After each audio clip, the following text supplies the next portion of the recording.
anything. You'd have to show me to me for it to be. Well, you could go in one simple Google search. Okay. Okay, I'm on it. You. So your name is Mordecai what? Bro, I don't play games. Okay, don't play games. Hello, I'm not playing games. You don't play games, bro. You follow me on Instagram. Don't play games. How can I look you up without? You follow me on Instagram, bro. Stop playing games. Okay, what is your name? Bro, you follow me on Instagram. Stop playing games. Okay. Okay, I'm not playing a game. Are you ashamed of your name? I thought you're bigger than the internet. Why are you ashamed of who you are? Yeah, I'm really ashamed. Yeah. Okay, if you're not ashamed, what's your name? Bro, fuck you. Okay, well that's just. I'm so tired of these like white people coming around thinking they have some authority. What you're tired of is being exposed. You ain't got no authority, bro. You ain't part of Israel. You're not a part of Israel. You're not a part of the government. You're not a part of the religious community. I'm just another Jew. I'm just another Jew. I'm a journalist. This black guy is way above you in your religion. Way above you. I don't have a hierarchy. I follow my own rabbi, not you. Exactly, and I'm higher than him. Wait. You don't know who he is. How could you possibly know that? That's just a lie. Rabbi from Timo, are you hiding your real name? Yeah, he's hiding his real name. Yeah, you're a fraud, sir. Yeah. You're a fraud. Yeah, I'm a fraud. You're a grifter. I'm a fraud. That's correct. You are a fraud. I'm faking because the white man says so. That's not him. It has nothing to do with my skin color. We're talking words. You sound stupid. This is an audio app. You sound like an arrogant old white man trying to tell me what I should do. That's a personal attack. That's irrelevant to the arrogant ass old white man. This is just personal attack. When you lose an argument, then you make personal attacks. I'm not arguing with you. Well, you what tried. am I arguing with you about? I'll tell you what you argued. You said that Israel doesn't. And I disagree with you. That has no connection to the community whatsoever. Well, I go to synagogue every day and I put on none. Well, putting on tefillin is not a connection. Then you don't know Judaism either, do you? None. Wait a second. You don't think putting on tefillin is Judaism? Mediocre. Well. So it is a connection. So you just reversed yourself. Mediocre. What's the mediocre part? Bagel and lox is mediocre. I told you guys. So what about putting on tefillin? Marriage is gonna fail. I told you guys. Bagel and lox. I'm sorry. Yeah. Bagel and lox, mediocre. What about tefillin? Wait, no. I told you. What do you think about what? If you're doing tefillin, if you really are doing tefillin every day, I'm proud of you. Yes. Norm, are you from Poland? What's that? I'm proud of you. Are you from Poland? I'm from Judea. Where are you from? Judea is the ancient land of Israel. It's the source of the Jewish people. Well, you look like you're ancient old by profile picture, but like your origin. No, that profile picture is pretty young, actually. Looks like you're a failed electrician if I'm looking at your hair. Well, the electrician is honest work. There's nothing wrong with being an electrician. I didn't say there was something wrong with being an electrician. Neither did I. So we agree. Normal or Norman actually at one time in life was a decent person. He was a. I was a what? He was civil rights activist. He was a. True. All true. Yeah. All that. I mean, he was at one time during the '60s involved in protests. So he was a decent. More like the '70s. Yeah, I actually exposed cops for doing racial profiling on the New Jersey Turnpike. That's right. I did that. He was an activist at one time. But believe it or not, it's kind of crazy how he is so anti-black now. I'm not anti-black at all. How he said that black people don't deserve a reparations. I didn't say they don't deserve reparations. I said I need to hear the argument. I'll say black people don't deserve reparations. Okay, that's not me. But oh no, you realize people like you come on this app and say they're Jewish and make these like racist Well, I don't say I'm Jewish. I was born a Jew. Okay, fair enough. Unlike you, for the record, right? Yeah, to be honest. That's cool. It doesn't mean No, it doesn't mean a damn thing. Just for the record. You brought it up because you're a white supremacist. Just another fact. No, you're not. I'm above you. I'm above you. On what scale? I'm above your father. I'm above your grandfather. On what scale are you above? Norm, he needs his white being. On your body mass? Yeah. Okay, yeah. You're above me in what way? Either way, it doesn't matter to me. I'm just sick of Wait, you're above me in what way? You said it a few times, you must believe trying to it. come in here and talk. Wait, I was on born what- Jewish. On what scale are you above me? You made a statement. I'm above you. I'm above you in terms of my character. I'm above you. What is better about your character? Let's Wait. Let me make my go list. one at a time. Let's go one at a time. How is your character better than mine? My character isn't coming on this app and embarrassing Jews. How is your character better than mine? I just explained it to you. Well, I didn't hear it. Say it again. Because you're running your fat mouth. No, Okay. I'm not running my fat mouth. Okay, I'm so shut up. exposing you for being a fraud. Shut up if you want. How are you fat? I bring Obviously the obese, difference. or somebody that's not fat. I bet I weigh less than you. Actually, you sound fatter than me, but that's a separate thing. Well, For sure you're fatter than me, and I'm better. But normal, but Really? question though. Okay, how tall are you? Let's see. Normal. Wait. How tall are you? Tall when he's clearly a rabbi, a practicing rabbi in Israel. I mean, like it's all over his social media page. I mean, he's a pretty well-known person. Okay, he may be well known to you. I've never heard of him, nor do I know anything about him. I moved on to Ludwig question. No, I'm not a liar. Ludwig, a question. Ludwig, this is a question for you. On your first date, do you say this to girls? On my first date, do I say what to girls? No, He not said he you, hates Ludwig. Jews. Ludwig. Yeah. Is this how On his you- first date, he goes, "I hate I can't hear you. The trannies are like interrupting all the time. Try again. Where are the trannies? Are you in tranny world right now? You were saying something, Anna? No, I was asking Ludwig a question. Is this how he behaves on first dates with girls? Depending whether I'm taking your mom to a date or not. No, He likes to date people's mothers. That's kind of weird. That's weird. Ludwig is Why do you like to date people's mothers? Can't you get anybody your age? Well, my age is past 40, so I'm very much likely dating women who already have kids. Bro, but my thing is, you come on this app. No, you come on this app. You come on this app and you disrespect black people, right? You say racist things. Oh, me or the Christian? You do, right? No, I don't. Never been a racist. This is what.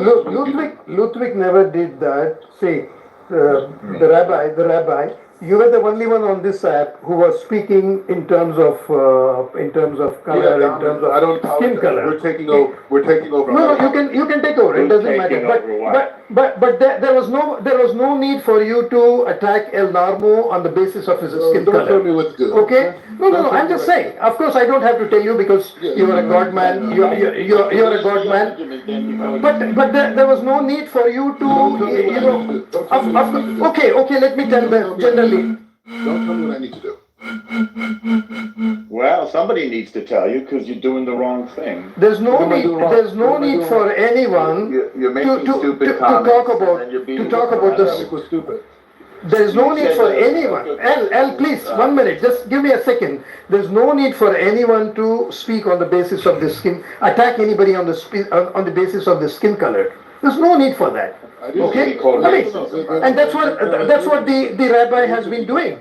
There's very low level. Because there's a sickness that exists in America that has been going on for a long time. And the sickness is people like you, right? Right. Bagel and locks. And they're trying What to. does bagel and locks mean? What does that mean? No. Well, I'm going to explain it to you, right? If you could shut up. No, you've already used the term. I'm going to show you what bagel and locks mean. Hating other Jews is anti-Jewish, by the way. No, it's not. No, it's not. You're fake. Yeah, hating other Jews is anti-Jewish. You're fake. I'm sorry to. How can I be fake? I am who I am. You're fake. That's like saying you're a flake. I think you're a flake. You're a fake and a flake. Okay, cool. But the point I'm saying, Next topic. You guys come on here. You guys. We've established that you're a phony. Let's go to the next topic. Yeah. Establish it. Yeah. Tell me how I'm. Yeah, we're done. Tell me how I'm a phony. You said that the United States dictates what Israel does. And when I refuted it, you started calling me names. That makes you a phony? No, bro. If you wait. See, this is how silly you are. Bro. What I said to you What I said to you was, every bullet that Israel shoots has to be cleared through the United States. And that's a lie. That's a lie. No, that's the truth. And then I said, That's how it, did you that's know? the And you said, you know somebody in the Knesset. That's the And I truth. said, No, who? it's not just that. It's So not, you're it's full not of just that. baloney. The Knesset members, no. The Knesset members debrief us. That's how we know about it. Yeah. Okay? They debrief us. And which one told you this? And not only that, Yeah. not only that, Mm-hmm. I'm a rabbi, I'm a rabbi and I work with IDF soldiers. I'm on the basis. I'm on the basis. Okay? So when I'm talking about, when I talk, I'm talking from a place of real life examples. No, you're talking out of your shoe. You have no. Listen, what am I talking out of my shoe about? That's what I'm trying to understand. What I just said, every bullet that Israel fires has to be approved by America. That's 100% it does. 100% it does. So what's the basis? Ask Netanyahu. Israel, America hasn't sent us any bombs, and we can't do anything, and Hezbollah is attacking us. Please send us.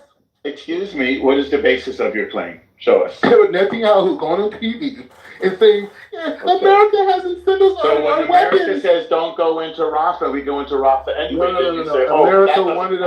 America has to play both sides of the coin. They want Rafah, they want Gaza out. So why does America want Gaza? Why does America want Hamas out? Well, we just disproved it. Because that's the deal with Saudi Arabia. Okay? Ain't nothing to do with Israel. Israel is just in the middle. I just disproved you easily. What? I easily disproved your claim. What did you disprove? Well, Biden said don't go into Rafah, and we went into Rafah. Okay, so again, what I'm saying to you is, okay, very simple. Okay, I'll give you two examples. Israel here, April 4th.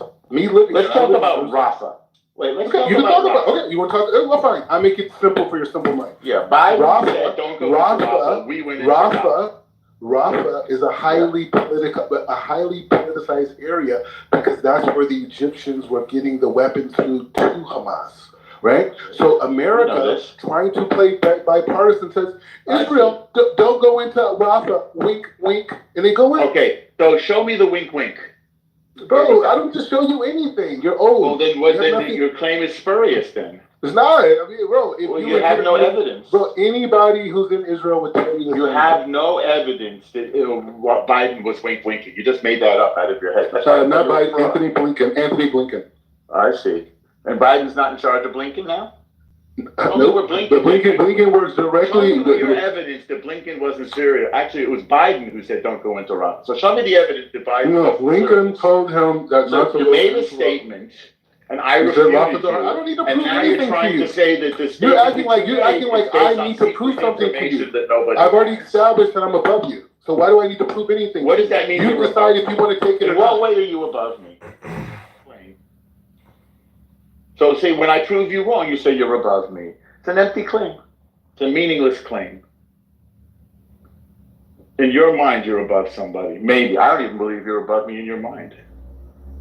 I think you just feel bad that I've so easily exposed your grift. So, Ludwig, why do Armenians hate Jews? This is something I've learned on the app. What happened, Ludwig? Why do Armenians hate Jews? This is an old prejudice.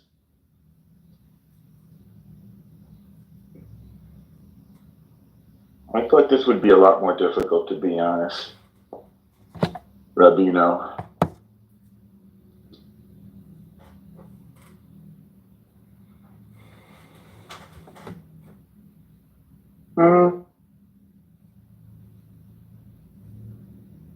I do gotta say this is the gayest performance I've ever seen in between two Zionists. Let's see, what makes it gay? How's it gay? I mean, I can imagine like Wait, how is it gay? You made I'm trying to answer. I'm trying to answer. You said you can't imagine. That doesn't sound like an answer. How is it gay? I'm like, well, you're not waiting for me to answer. Okay. It's apart from you lacking and many of you Zionists pro baby killing. No, I'm against baby killing. How is it gay? What does gay have to do with baby killing anyway? What's gay about it? I was about to build up my case. You're a little bit. You're all over the place, Ludwig. I have to say. Maybe you have some weird homophobia. I think you have homosexual anxiety, frankly.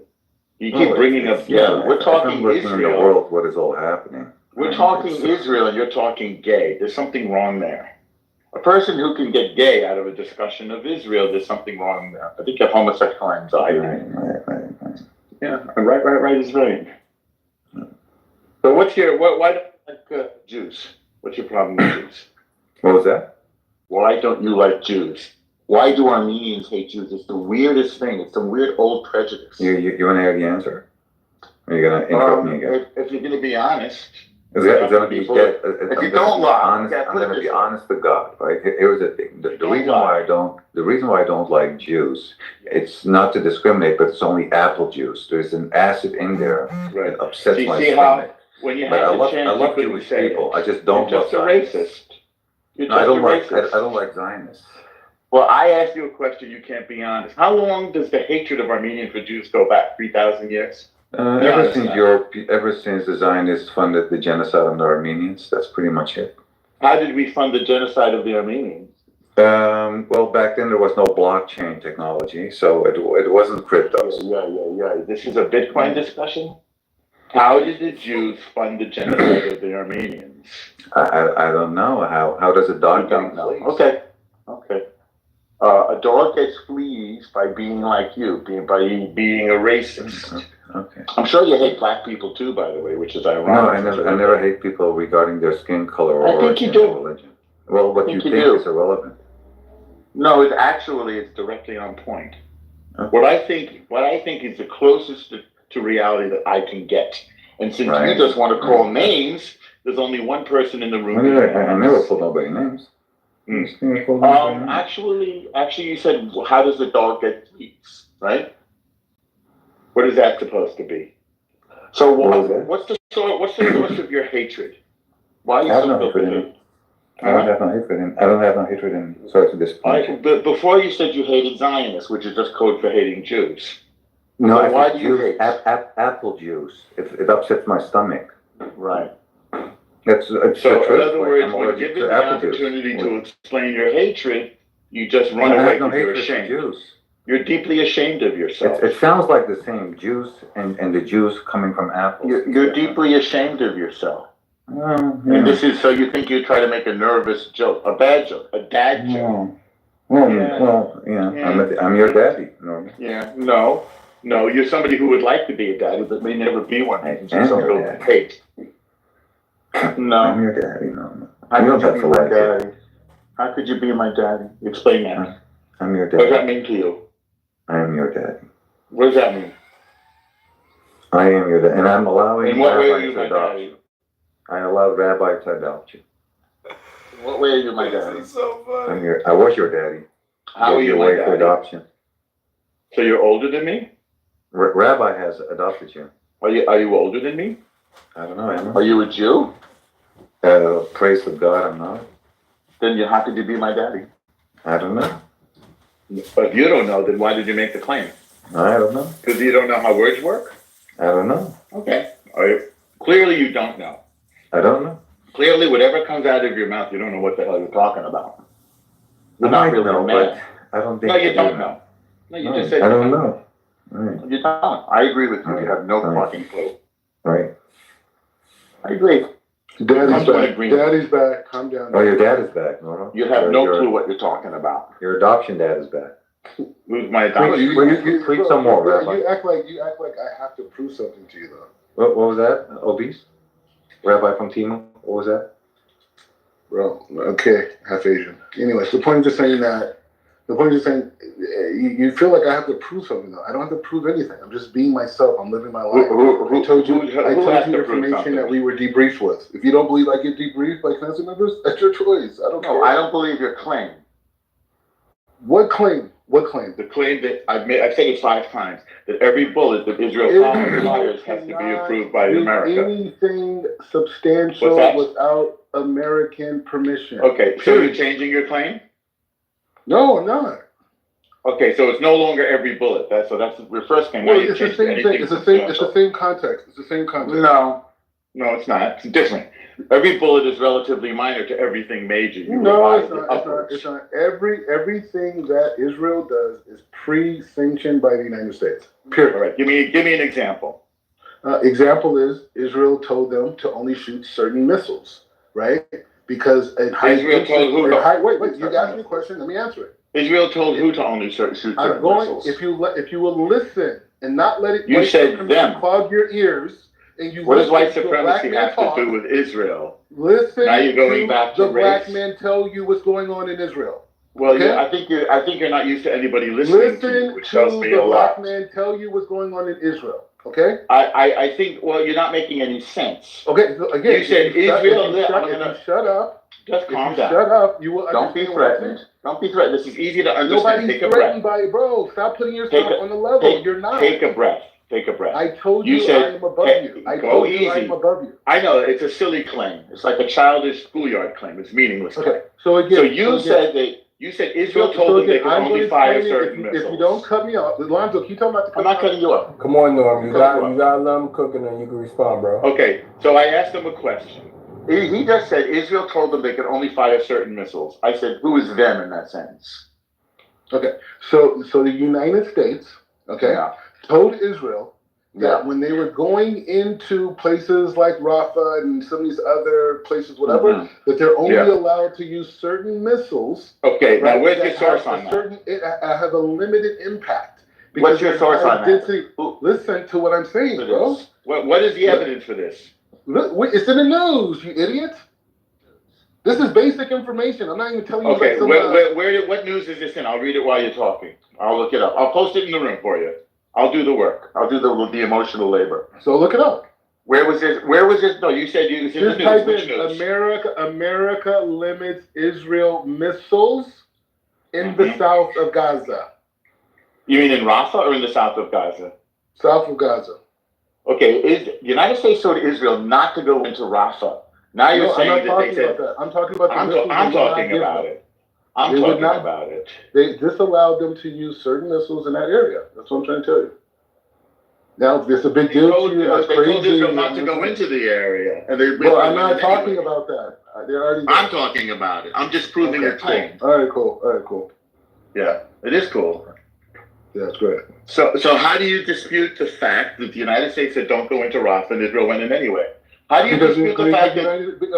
Okay, do you want to hear or do you want to run your mouth? Okay, how do you dispute the fact that... Do you want to hear or do you want to run your mouth? I'm going to make sure you understand what I'm saying and then I'll be quiet. I heard what you said. Well, I'm going to make sure the room heard it too. How do you dispute You made the claim look at this. That Israel does whatever the U.S. says, and I said U.S. told Israel not to go into Rafah and we went in anyway. So how do you reconcile those two contradictions? Okay, again, you said it quite. We already heard it. Okay. Good. Now you've heard it twice. Go ahead. So what I'm saying to you is, Israel, Saudi Arabia, paid $350 billion, to get rid of all their enemies in the Middle East: Iran, Hamas, Hezbollah, Houthis, and everyone else. Right? You're getting to Rafah soon, I'm assuming, right? You're gonna get to Rafah in a minute. Oh my God, bro! Lonzo, I can't talk to this guy. Okay, he has to shut up. Norm, come on, bro. You gotta let him speak, so it's that way you could. Remember, we're supposed to be talking about the invasion of Rafah. Now he's talking about Saudi and the Houthis. It sounds like a song and dance. Because dumbass, I have to show you how it works. How does it work? How do we get to Rafah? Tell me. No. Okay. So what we're saying here is that America and Saudi Arabia are going into a defense alliance. I agree with that. Okay, but Lonzo, can you tell me to shut up? I agree with that. That's good. Lonzo, I don't give a fuck what you agree with. Shut up.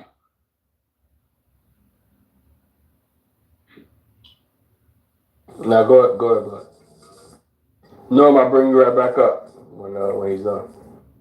Yeah. So anyway, the United States is going into a defense alliance with Saudi Arabia. One of the main parts of that deal is normalization with Israel, right? That normalization will be with Bahrain, the UAE, Saudi Arabia, and a few other smaller countries, and they'll expect other ones to join in. Part of that deal is to be able to create a two-state solution. They have to. The United States has to create a two-state solution in order for that to happen. So when Israel is going into Gaza, they're not going in just for the sake of the Israeli citizens. They're going in on command right, to finish off Hamas and also Hezbollah, because that's part of the deal in order to secure the peace alliance with Saudi Arabia. And the same thing goes with Iran. So if they go into Rafah and they say, oh, don't go into Rafah, the United States is playing both sides. They're giving money to Iran. They're giving money to Israel. They're giving money to they were giving money to the PLO. You know what I'm saying? So they're playing both sides of this whole thing. So this idea that America isn't playing both sides and controlling everybody is just it's insane. This is all American invention, the whole thing, right? So anybody who says that, oh, well, Israel is no, they're not. Netanyahu's on TV crying about America not sending them weapons or delaying them. Right? So they're not in control of anything. This is all America's doing. When that person died in Iran, the Ismail guy from Hamas, who do you think allowed that to happen? That's the United States. You understand? When Israel was attacked on April 4th by Iran with 135 ballistic missiles, 35 cruise missiles, over 300 drones, right? When that happened, why didn't Israel respond? Because America told them not to. Okay, tell them to stand down, right? So, I mean, like, what are we like? What reality are you living in? You know what I mean? Like, it's okay. America could be empowered, right? And they could be running the show, and Israel does what America says. I mean, that's what it is. Ask the Israelis; they'll tell you that. All right, GF, what pushback do you have? Yes, sir. How you doing, Lonzo? And everyone else, saying hi to Mr. Dear, Layup, and the rest of the audience. Thank you so much for invitation. Yeah, this I don't know if I'm stable on talking as far as the reception goes. If you guys can hear me clearly, just thumbs up. Now we hear you. All right. Yeah. Well, this is a usual. Mr. Rabbi, the fake rabbi, talks all the time. Destroying Iran, destroying Hezbollah, destroying this. Man, these are wishful thinking, Mr. Rabbi. You need to wake up to the reality. Just like you have sent all the troops to the Middle East, how's that works out for you? How's the battleships are getting one by one hit by the Houthis? Remember, Houthis are a small group out of all of them, but not the smallest. Close your mic, please, Mr. Rabbi, and you have a chance to talk after me. He echoes the sound. Thank you. Every time you come in the room, you're supposed to talk politics, not to tell each other a joke. Middle East is not a 50, 70 years ago, my friend. If I could only call you friend, but so far you sound like you're an enemy. It's all good, we can talk.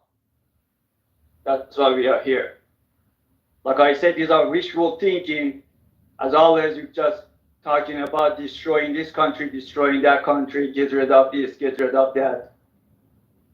It would be very appreciated if you tell everybody here in this room, how's that been working out, putting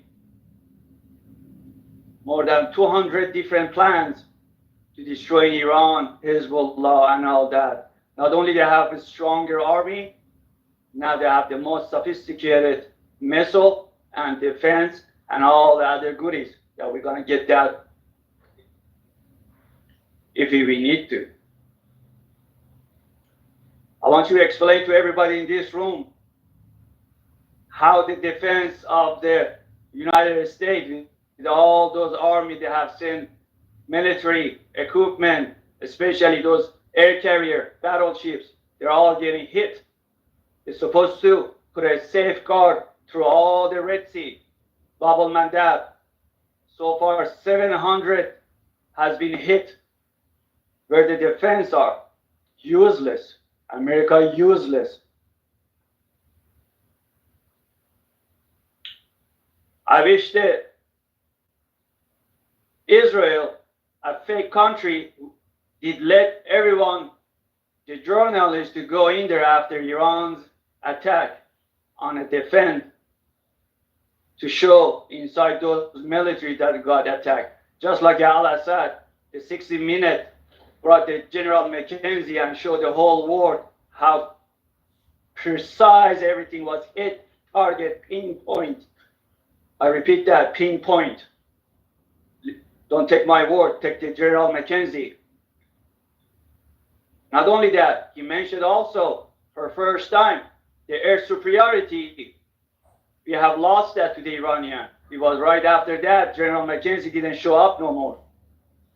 He's gone, brother. Wake up to the reality. Creating an ally?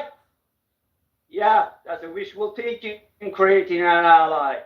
Iran got the Middle East, and Iran has the Middle East. Since World War II, it was only Iran hit the U.S. embassy nearby, U.S. base, military base. It happened by Iranian, only Iranian. The emperor is coming. And you need to wake up to the reality. Israel army, after 10, 11 months, don't take my word, take the ex-general of the Israeli named Ed Humphrey on the channel 13. You know what he said? You know what he said? He said, I don't care anymore. They want to get rid of me. I have to tell the truth to everybody in Israel. That Israel has lost the war to the Hamas. Our troops are tired. It's been surrounded. My friend, these are not coming from me. These are coming from the ex-general of the Israel army. You need to wake up to the reality, my friend. And yet Hamas is the smallest and the hey, bro, I mean, how long out of the ally. We heard. Close your mic. Damn, bro, we hear you. You hear everything's fake. I'm fake. Yeah. Israel's fake. We got. You don't dictate how long you Absolutely, speak. you're fake. Timo's rebel. Brothers of mine, I'll kick you out in a second. Fake. You're gonna get Fake kicked. rabbi, close your mic, and your boss is talking, and you close your mic. Bro, you're not a boss, bro. What are you from Syria? Where are you from? Syria, Yemen? Where are you from? I'm from my mother. It doesn't matter, you fake. I mean, it doesn't matter. You close your mic, you're I'm gonna American. have time to talk, and then I'm American. that's why you're fake. That's why you're fake. I called you already. You're fake. You all the proof you want that you guys are fake. Okay, so what does it matter? All right. You don't want to hear. You don't want to get the rest of them to get enough embarrassed. Are you embarrassed enough? You don't want to hear them more. Bro, we're taking over the entire Middle East. I'll close them. 20 years of dragging your ass in Middle East. Don't take my word again. Go hear from the Trump after spending $7 trillion. What we have done here? Nothing. We hand over the Iraq, Afghanistan, Syria to the Iran. That's how it works. Wake up to the reality, my friend. Guess what? Why the Trump said that? You know why? Because when the Trumps tried to land at the Al-Assad base, he had to turn on all the lights. Yeah, you're getting embarrassed, right? No, it's a joke, bro. We're American. Don't be shy. It's a joke to us. Don't be shy. It's a joke to us. Yeah. You know what Lonzo talks about this? So far, bad for you guys. So feels bad. So far, your ass is getting kicked. Yeah, if you believe that. Did you have any defense of missile on the Irans? Came down, rained down the Al-Assad base. We're wrapping the your noose strongest hold in the around Al-Assad? that Iranian's neck. We're wrapping the noose. Yeah. Around their neck. That's what's happening. Then it's getting tighter and tighter every day. Then just go watch the 60-minute hear from the magazine. Yeah. Close your mic. Then you're gonna have a chance. Hey, Lonzo, how long do we have to hear this? Yeah. You don't want to close your mic? I'm not going to start talking. I think it's busy, Who cares? but can we hear the rabbi talk now? Yeah, seriously. I mean, it's like we're there. So what I'm saying to you, and is Lonzo, are you there? Summer is the one that brought me up. I think he's busy. Busy. Okay, fine. My response is like this: is I don't know what reality everyone else is in or what people see or whatnot, but I see the liberation of the Iranian people very close. I see the liberation of the Lebanese people very close. And I see the liberation of the Palestinians that lived in Gaza and the ones who are not brainwashed in the West Bank also being freed from this tyrannical ideology. That's it. And I see a new era of peace in the Middle East. I see normalization with Israel in many Middle Eastern countries. I see in many of those other countries as just an extension of the Abraham Accord. And we're going to continue to grow. Now, in the middle of that, there's resistors, right? Hamas is resistors, Hezbollah is resistors, Iran's resistors. But when we see how Iran deals with its own population, we understand, the evil that exists there. So this is a new era of peace in the Middle East. And there's going to be a new era of cooperation, of inclusion, of investment, of shared ideas, shared technologies. And I think that's what we need to look at, right? Right now, unfortunately, it is ugly. It's a war happening. But we're going to move past this, right? And we're going to move past this stage. And we're going to, the next generations are going to benefit.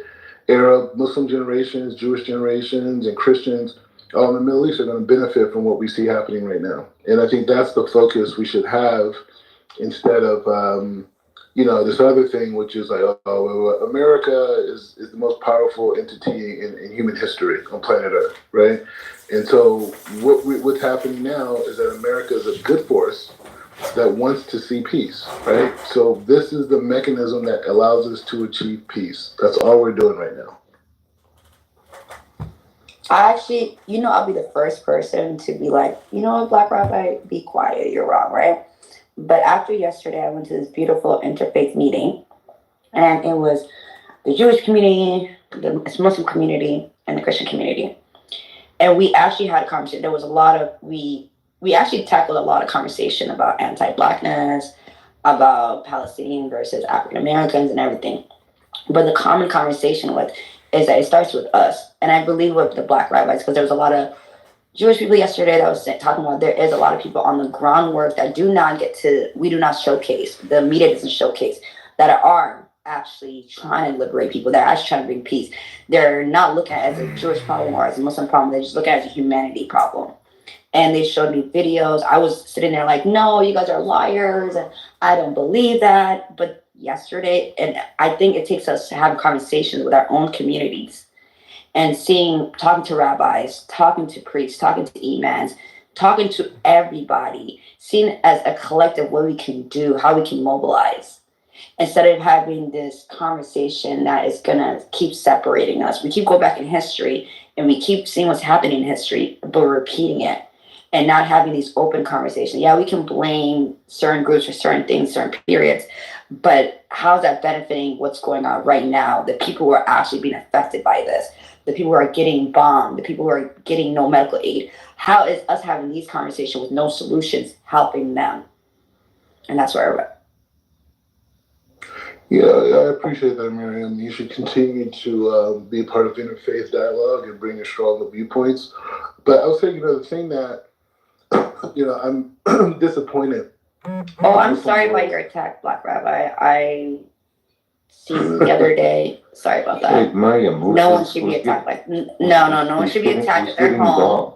No one should be attacked regardless of how we feel. Nobody should be attacked at their home. No one's safety should be at risk. No matter how we feel, who's getting attacked? At the end of the day, we're all humans. He is a human being. God created him. Amen. So we should not fault a million people and on one person's safety. I'm sorry, we cannot do that. I'm happy that you're alive and I'm happy that you're safe. So I appreciate that. Who's getting bombed, Miriam? The last 300 plus some days. Palestinians. Okay. I understand that. Again, I understand that. Israel's been bombed too, though, the last 300 days. There's rockets being fired on my We side. just heard the rabbi. There's right and wrong, but we need to get to the middle ground. Yeah. But the thing that I would say I'm disappointed with the Muslim world is that this is a time. The Muslim world, 1.8 billion. Yeah, bro, stop. I'm talking to Marion. You want to join in that? You want to show how much power you have? You get involved in our conversation. What were you saying, Rabbi? I'm talking to Marion. Yeah, we are disappointed on you, Rab, fake rabbi. Bro, you got to get stronger internet. Anyways, the point is that I'm saying to Miriam is the idea of this is a time for Muslims to rebel against Islamic radicalism, right? You're sick. You're sick on a new level. Whether it's in the Middle East, whether it's in Iran, those people have been fighting for their liberation from this cruel regime. You guys, one at a time, respectful, please. Yeah, but this is like misinformation. Like, we're gonna listen to this. We're all gonna sit here and listen to each other. Okay, let's listen to the black rabbi. Let's go. And we're gonna give him respect too. I'm out of bounds. Y'all have a good day. Anyways, what I'm saying is that I grew up in Los Angeles, and I grew up with a lot of people from the Persian community, right? A lot of the Persian people came from Iran in 1979. I think Southern California has a Fake. Wait, Marion, please. I will try. Please. Why is it a fake? There was a revolution in '79. Okay, how about this? Fled. That's how about the truth. this? Okay, new rule. Everyone gets 2 minutes.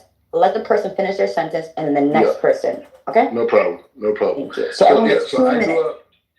I grew up with a lot of Persian kids. I grew up with Muslim Persian kids. I grew up with Jewish Persian kids, and both of them had to flee. Their families had to leave in 1979 because they were all going to be murdered if they didn't leave. The entity that wanted them to murder them was this new radical understanding of Islam that was brought in by I want to say Khomeini. Ayatollah Khomeini. Khomeini. It came in on that regime, and so those people came. So for me, growing up, hearing all this stories of people being tortured, people being murdered, people having grandparents murdered, have their mostly grandparents, because I'm dealing with second generation. I'm hearing these horrific stories of Muslims and Jews, people who died trying to flee, dying in the desert, not having all types of things happen. So for me, this struggle for the Persian people is something that's very dear to me, is very close to me. And so now what we see happening in Iran is a chance not to take down Iran. The Iranian people, by largely, are with us. And when I say us, I mean the West. That's not true. Iranian people are not standing with Israel? No, absolutely. Listen, you're listening to the Iranian diaspora. I agree. The Iranian diaspora has a different opinions, and you see them on social media. But Iranians in Iran do not think like that. So do not try to push Americans to go to war with Iran. Absolutely not. That ain't happening. No one's putting their bodies on the line for Israel. That ain't happening. But okay, so I'll say it like this. In 2016, I ran for U.S. Congress in the United States, right? In California. And one of the things that I was told, okay, that the Iranian people, 2 out of every 3 want a Western-style democracy. That was then. Okay. After that, I heard that stat was when the Iranian government was in the streets shooting their citizens dead for protesting. Okay. So this whole notion that the Iranian people are somehow complicit with this abuse, they're killing people, hanging them. What was it? 83 hangings they've done in the last X amount of time, like was a year or 2 years. So like the Iranian people are imprisoned by this totalitarian regime, and they've been fighting against them. They've been struggling against them, the same way that the Sunnis were struggling against Saddam Hussein, right? So it's the same idea. The only difference is that those people that were fighting against Saddam actually had access to weapons at times. These kids who are young rappers, poets, models, dancers, singers. They just killed the girl because she took off her hijab and she didn't want to wear it anymore. They put her in jail and beat her to death, right? This is the reality of Iran, right? So anything other than liberating those people, I'm sorry, I have a heart, okay? I grew up, my family, yeah, they come from the civil rights movement, right? They come from Jim Crow, they come from these inequalities. So when I see these inequalities around the world, I'm not going to sit up here and be brainwashed by some leftist who wants to destroy America, right? And destroy the West, right? Just for the sake of it, because they don't have a solution, say that the Iranian people don't deserve to be rescued. They do. They deserve to be rescued. The people, the Palestinians. Do you know how many Palestinians are serving in the IDF? You know how many are serving in the IDF? You know how many Palestinians serve in our police force, our military police? How many Americans serve in the I'm an Iranian who currently lives in Iran. She was, this gentleman is correct 100%. We stand with Israel and she was bullshitting you. I thank you, brother, for that.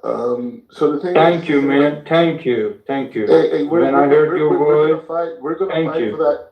We're going to fight with the Iranian people all the way through. Thank you, man. You just said pure truth, man. I currently live in Iran. Right now, I live in Iran. It's 9:30 p.m. right here. All right. I live in Iran right now, and he's right. He's 100% right. We stand with Israel. Despite Palestine, despite these mullahs, we had women life freedom movement in Iran. We fought this regime, and we are still fighting. And they kill us in the streets when we protest, and with machine guns. Yeah, okay. You know, but 1,500 people. Fuck you! Shut the hell up. Not a lot of Iranians speak like. No. You don't know anything about. I live in Iran, and I get to say what Iranians think, not you, right? So shut the hell up and stop spreading propaganda. Not propaganda. You pure propaganda. Everyone knows you in this platform that you spread propaganda, and you're like pro-Palestine, pro-Hamas. Mm-hmm. And yesterday you were defending genocide of Hamas in Daniel's room. So shut the hell up. Everyone knows you're a terrorist, and you don't even dare to use your real name, because guess what? FBI will come after you, bitch. So wait, so just to build off of the I'm sorry, if you call her a bitch one more time, I will be removed. I'm sorry, Mariam. I get that. We're being respectful. Look, I'm trying. Chill. We need you in the room. Just chill. We with you. No, I will, but can you tell him to watch his wording? I just told him. I told him to chill. We need him in the room. My point is like this. This goes back to my original point. When does the Muslim world care more about the suffering of their communities based off of their communities than their people? Okay, so Black Rabbi. You have That's my They don't care even. Everyone is talk for a minute. Yeah, so I just want to, first of all, you keep saying Muslim world. This ain't no Muslim world thing, okay? There's an occupation. So you need it seems like you're in a different chapter. Occupation? So what the hell are you doing in America? Come back to Saudi Arabia and defend your people if that's occupation. Okay, so there's a rule in this room, okay? I'm giving everybody 2 minutes, and nobody can. If AB starts talking, you cannot get off your mic. The Black Rabbi can't get off his mic. I'm not gonna get off my mic. Nara's not gonna get off my mic. We're all gonna be respectful. Let her finish her 2 minutes, and then you can say whatever you want. We're gonna be adults, please. Okay, sir. So I understand. Good job, Mariam. I was speaking, and she interrupted me. And you told me to. Please, respectfully, please. I'm begging you, please. Hey, you got next. Chill. Hey, you got next. Let it. Yeah, thank you. So this is the problem. When you guys make it Muslim world, Western world, this is the essence of propaganda. This ain't no Muslim world or Western world. This is about occupation. And we're talking about international law, okay? So we're talking about how the West Bank is occupied. The Gaza Strip is completely seized and blocked since 2007. So we need to first, what's your name? The Black Rabbi. You need to first understand what is happening there. If you just, I live here. Everybody knows what's happening there. It's universally known. So if you're just listening to Fox News and CNN and saying, yeah, this is a Muslim problem, then honestly, I don't even know where to start with the Black Rabbi. I'm here in Jerusalem right now. You're in Jerusalem. Right now. Where? Which part of Jerusalem? You don't know Jerusalem. Well, how do you know I don't know what Jerusalem is. You don't know Jerusalem. Don't act like you do. Okay, that's what you. So in that case, answer the question. Sure. Yeah. What do you want to know? What area I'm in Jerusalem exactly? Okay, so this is the guys. Okay, so this is for the audience, guys. This is the injustice. One of the injustice that Palestinians are going through. An American like the Black Rabbi can claim that he's Jewish and then have the right to go to Israel. Yep. Literally go pack his bags from America and get an Israeli passport. God made it that way. Wait, let me finish. Go ahead. A Palestinian, just like a few kilometers down the line, guys, cannot have access to come back to Israel. You see how problematic and how the apartheid state works? It allows an American to that's because we're at war. If you make peace, and it doesn't allow a Palestinian that's been living there. We're not going to let terrorists in. That's just at least you can't say it's a white thing, because I'm as black as it gets. I don't care. I don't care if you're purple. Eat my falafel. I don't care if you're purple, navy blue. But I'm saying it's not a race thing. It's Jews are coming back, regardless of what their skin complexion is or their ethnic background. Listen, I give two shits about the color of your skin. I don't care where you come from. Many countries have the right of return. It's a very normal. Do Palestinians have a right of return? Explain that to me. No, they don't. They don't. Okay, so a person that's been living. You can go to Palestine, but you can't go to. So you can come, Mr. Black Rabbi. Yes, accepted. Yes, that's the case. Yes, I have American privilege here in Israel more than any Palestinian who's lived here for hundreds of years. Yes. And there it is, audience. Do you see the difference? The Palestinians that have been living there for hundreds of thousands of years can't go home. Not hundreds of thousands. Well, it's not hundreds of thousands of years, but they made war. They lost the war. This is what happens when you lose a war. Okay, there it is, audience. Sorry, not sorry. We're not hiding. You tried to kill us and you failed. So now we're all right. May I speak now, guys? Come on. The point is the same. The number one, like I said before, if you knew how many Palestinians were fighting in this war on Israel's side, going into Gaza, because that's how much hatred they have for Hamas. Where is the 2 minutes? Keep this right. I just started.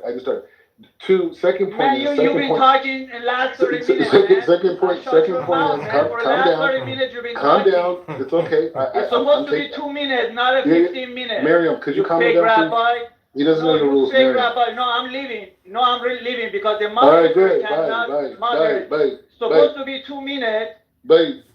Leave. You shut up, you L. I'm going to get to you also. But 2 minute rules has to be applied. Okay, bye. 2 minute rules is going to apply. Miriam, please. 2 minute rules. If it applies, I say. If not, I mean, I was invited. We don't care if you leave. I was invited. You fake rabbi. I was invited. Fake rabbi. No, you fake rabbi. Black. Same thing for you. Yeah, you're fake. You're totally just say black. Just say black. You're fake. Fake. Yeah. Who's the real one? Fake. You shut up, mother gender. Fake. خامنه ای رو من گاییدم خارکوسه بیناموس بذار اکانت تو مارک کردم با بچه ها ننه تو میگاییم بذار ننه تو ننه گایده شده are you an Iranian from Iran? Yeah, I found him. I heard you see terrorists. Okay, so I go fine. You shut up, respect the room, and you the Black Rabbi. Wait, where did he go?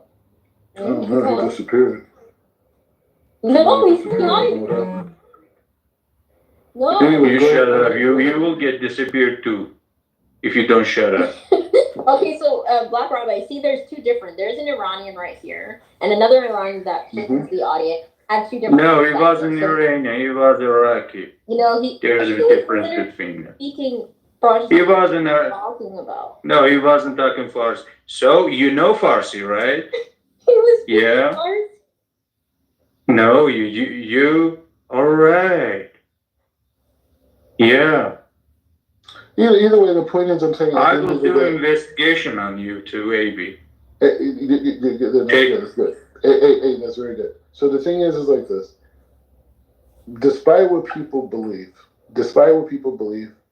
the Jewish people do not want conflict. I know this is how the West paints it, that there's just like these people that want, no, we don't. They don't want conflict. It's not what the state wants. They want to build. They want to become a first world economy. This is not a thing. October 7th, you have to realize, before October 7th happened, the Israelis issued 150 more work visas to people in Gaza to they increase. Have to do that. Wait, please. They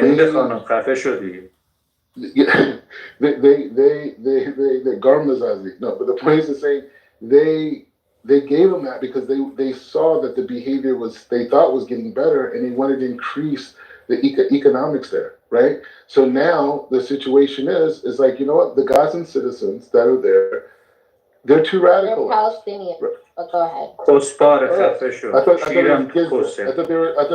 thought they were from Giza, right? But the point is just saying, you know what, the thing is, I'll say this. The Palestinians that I do advocate for are the Palestinians that live on a street called Abib, right? And Adid, right? And that in Arabic that means slave, right? And it's the black Palestinians. He means Abid, by the way. Abib. You're right, Abib. Those are the black Palestinians. The last letter is a D, not a B. Abid. All right, on some Arabic. Abid. But anyways, the point is saying that those are the real Palestinians. The black Palestinians are the real Palestinians. These other people. Wait. Let me finish. Let me finish. Okay, go ahead. Let me finish the point. Okay, I'm ready. Let you speak. You can rebuttal it. The real Palestinians are the black Palestinians who've been living in this region for over a millennium, right? And they were converted by the Ottoman Empire, and they were subjugated to second-class citizenship within the Muslim context. And it still exists today, even in Gaza, right? You have these communities that live in the old city here in Jerusalem, right? You have black Palestinian movements, and they have erased their history, right? You think Palestinians are like Yasser Arafat? These people in Gaza are originally from Egypt, and the people in the West Bank are originally from Jordan. They have Jordan and Egyptian birth certificates. They're not native to this area of Gaza. They're here because they're political proxies. That's it, right? And they were convinced to come here, whatever, however they tricked them to do it. That's the dynamic. The other Palestinians that don't live in the West Bank, right, that live here in Israel, most of them, especially the ones in Jerusalem, are very successful, right? If you go to any hospital here in Jerusalem, mostly all Arab doctors. You go to the Knesset, you see Knesset members that are Arab. You'll see Palestinians in the military. You see Palestinians. So this narrative is not a Palestinian issue. It's the people who are radicalized in the West Bank and in Hamas. I mean, in Gaza by Hamas in their understanding, because Hamas works for Iran. Okay, are you? They don't work for. Been talking for. I'm landing in 30 seconds. Please don't use the word Iran. Use Islamic Republic or mullahs. Fair enough. Shut the hell up, baby. Islamic Republic. You're right. I apologize. That was wrong to say. You're right. Islamic Republic, not Iran. Iranian people. You know, it's funny. Actually, when the Shah came here, Reza, I was almost going to meet with him. I was going to meet with him, and then he had to leave. Whatever, was the whole thing. But the point is saying that this. No, it's just we want to see the Iranian people liberated. We want them. We want Reza. Let me ask you this. Hey, what do you think about Reza? What's your opinion? His son? Yeah. Not a character to lead a revolution, but he's a good guy. But is he good for the people though? He is good, like his character is like not for leading a revolution, you know. And he is a good guy. He is a Democrat guy, and like he's not fit for like leading a revolution, but. Yeah, but he's really good with the United States, and he's really good with Israel. Yeah, of course, I respect him. He's a good guy. He's a kind guy. He's like believes in democracy. But he's after like overthrow of this regime, yeah, we can use guys like that. But right now, for like overthrowing this regime, we need like a leader to lead the revolution. You know, he can't do this job. You know. So, hey, let me ask you this. This is another thing you can help me out with.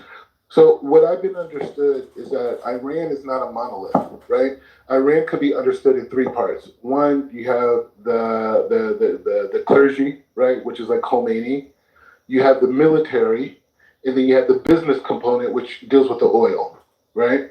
And so no, that's not like that. Okay, tell me that. The IRGC, look, the whole like oil, the mullahs and IRGC control the oil, import, export, everything, right? Like the private parts, like citizens, do not control this stuff. All the mines, like gold mines, like copper mines, aluminium mines, everything, like IRGC controls it. So yeah, people don't control anything except their businesses. So when we hear like Saudi Arabia is making relations with Iran, is it with collective Iran or is it with a certain aspect of? No. With Khamenei and his like people. Bait. We call it bait. Like I know more Iranian like, politics more than A. Shut up. You can't speak for Iranian, all right? You shut up. You talk about your country. Okay. And not talk about my. Hey, where's AB from? Where's she from? Okay, wait. Can I speak about? Wait. Palestine or other, I don't know. But I know one thing that she supports Hamas. She supports all. Okay, of course. Speak for myself. First of all, I don't support Hamas. However, the Palestinians don't go off. Yesterday you were supporting. No, because I do not support Hamas. However, what I do support is the right to resist. Palestinians resist. Now, how do they resist? That's the Palestinians' their decision, not my decision. Because unoccupied people have a right to resist. All right, but you're talking about Iranians, right? Like you're Iranian, you know. So talk about Iran like you talking about Palestine, right? You don't have a right to talk about my country. Talk about yours. If they resist in a violent manner, so you're going to have to accept that. That comes with the territory. You can't have it both ways. You can't defend your violence and then complain when people stop the violence. Yeah. I never said that violence is the way. You said resist. You said resist. So basically, there's other ways to do that. The South African apartheid. Well, unfortunately, they're not doing the other ways. They're doing the violent way. There was a suicide bomb in Tel Aviv yesterday. That's a problem. Yeah, 2 days ago. 2 days ago. Yeah. So, listen. The South African apartheid state, the way it fell down, is because they were sanctioned by many. But that has nothing to do with this. No, it's the strategy, and so people need to wake up to do the strategy with. Okay, they're going to get themselves killed if they act violently, and that comes with the territory. No. Yeah, I'm telling you it is. That Israel is committed to stopping the terror. So if they commit acts of terror, which you call acts of resistance, they're going to be killed. But let me ask this: why don't people take a page from African American history and say, what's the problem with peaceful protest, peaceful resistance, using intellect, using debate? Why to resist? They had their land. Who had the land? Rabba. Who had what land? The Palestinians had their land. Never had land. No, they were occupied by. Yeah, I know, but they could have, and there was independent land, and they could take it and build a country. Right. But instead, they said no. We want all the parts, and you want to eradicate all the Jews. The problem is El Normo. Like, guys, listen to me, all right? Hamas is acting according, like, word by word to Quran. In Quran, it says in Surah Toba, search it, don't just take it from me. In Surah Toba, verse 5, it says, wherever you find a kafir, and kafir, I will explain what is a kafir. Unbeliever. You kill him, you seize him, and you enslave his wife and children and take his belongings. All right, that's what Hamas is doing. Hamas is acting according word by word to Quran. All right, and I heard like a guy saying, all right, Hamas is a problem. No, Hamas is not problem.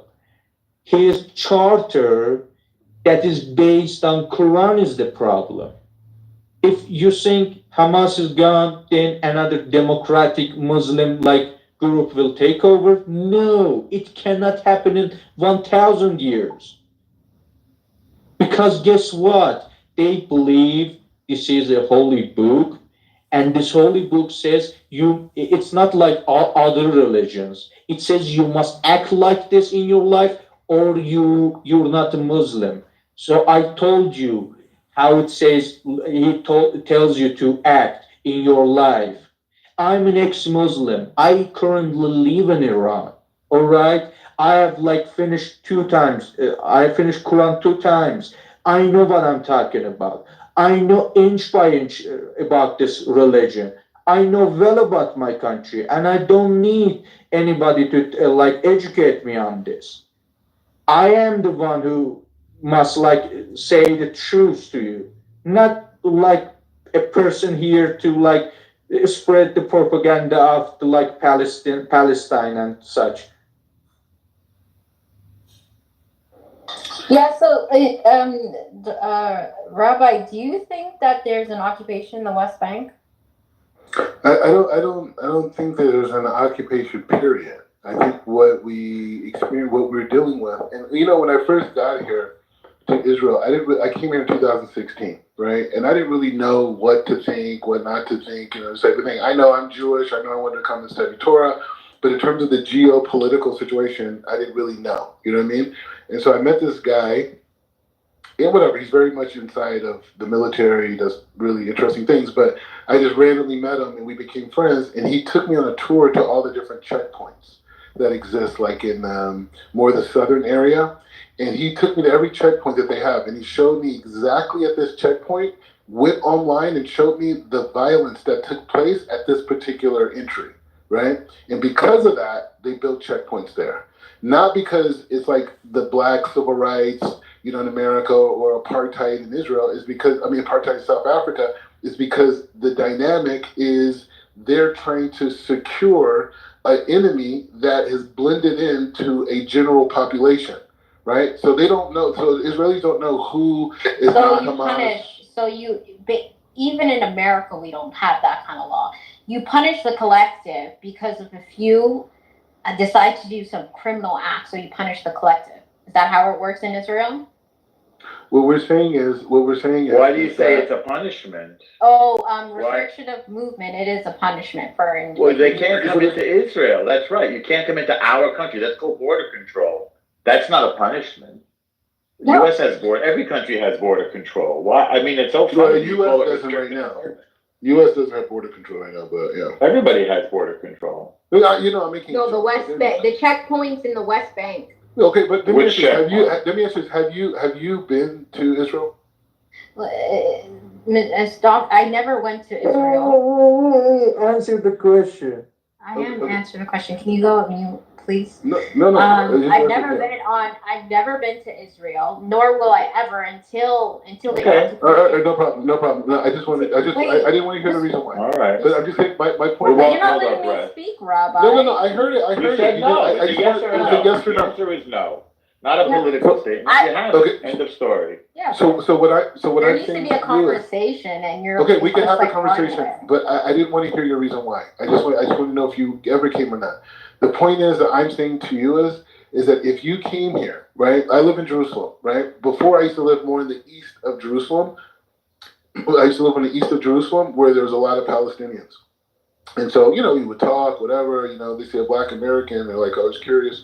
But the point is just saying that they told me that the whole situation in Gaza is basically whenever the Hamas or that aspect of the Hamas, the more military part, those people, whenever they start to lose money, they start to fire rockets, right? And they start to fire rockets, not because they think these rockets are going to create big damage to Israel, but rather they know that Israel is going to be forced to come and stop those rockets, and they shoot from specific places, like schools, libraries, hospitals, these types of things. And so Israel comes and bombs it to take out those places where the rockets are being shot from. Maybe there's civilian casualties, maybe not. But the point is they come and take those things out. And keep in mind, Israel warns the citizens because they know they're not necessarily complicit with it. Moral army. Correct. Let me finish the point. So what they do is they go out like army in the history of mankind. Exactly, but this is the thing. The leaders, what they do is they go out after Israel comes and takes out these places. The leaders of the Hamas, they go out and they raise hundreds of millions and sometimes billions of dollars. That's why the guy who just died, right? What's his name? Ishmael. What's his name? The guy who died in Iran. What's his name? Ishmael. Yeah, Hania. Ismail Hania. His sons went to Turkey, right? Because the sons went to Turkey. Why? Because they wanted to get $3 billion out of the banks in Turkey that their father put the money into, right? And Turkey didn't give it to him. So how can a guy? Wait. This is a question for you, AB. This is my question for you. How can guys who grew up as in Gaza, in the West Bank, right? That had no access to no money to nothing. How can they become multi-billionaires within 10 years? How? Okay, first of all, every politician on this earth is corrupt. Well, you're justifying it. No, you're justifying it. I want to hear you're justifying it. Let me speak, because you speak on top of me and I can't speak. Like, have a conversation when you speak on top of me. I don't agree with the politician or Hamas or anything. I never said that. I disagree Israeli policies, though, when it comes to occupation in the West Bank and the increase of settlements. And it's sad that you don't agree with that, because the international community and international law condemns the increase of settlements in the West Bank by Israel. And they keep doing this. And it's breaking international law. Well, AB, I'm really sorry. It's really a question whether that's Palestinian land or not. I hate to have to tell you this. Because first it was Jordanian land, and then Israel beat Jordan. So then they became a military occupation by Israel. At what point did it become Palestine? Please tell us.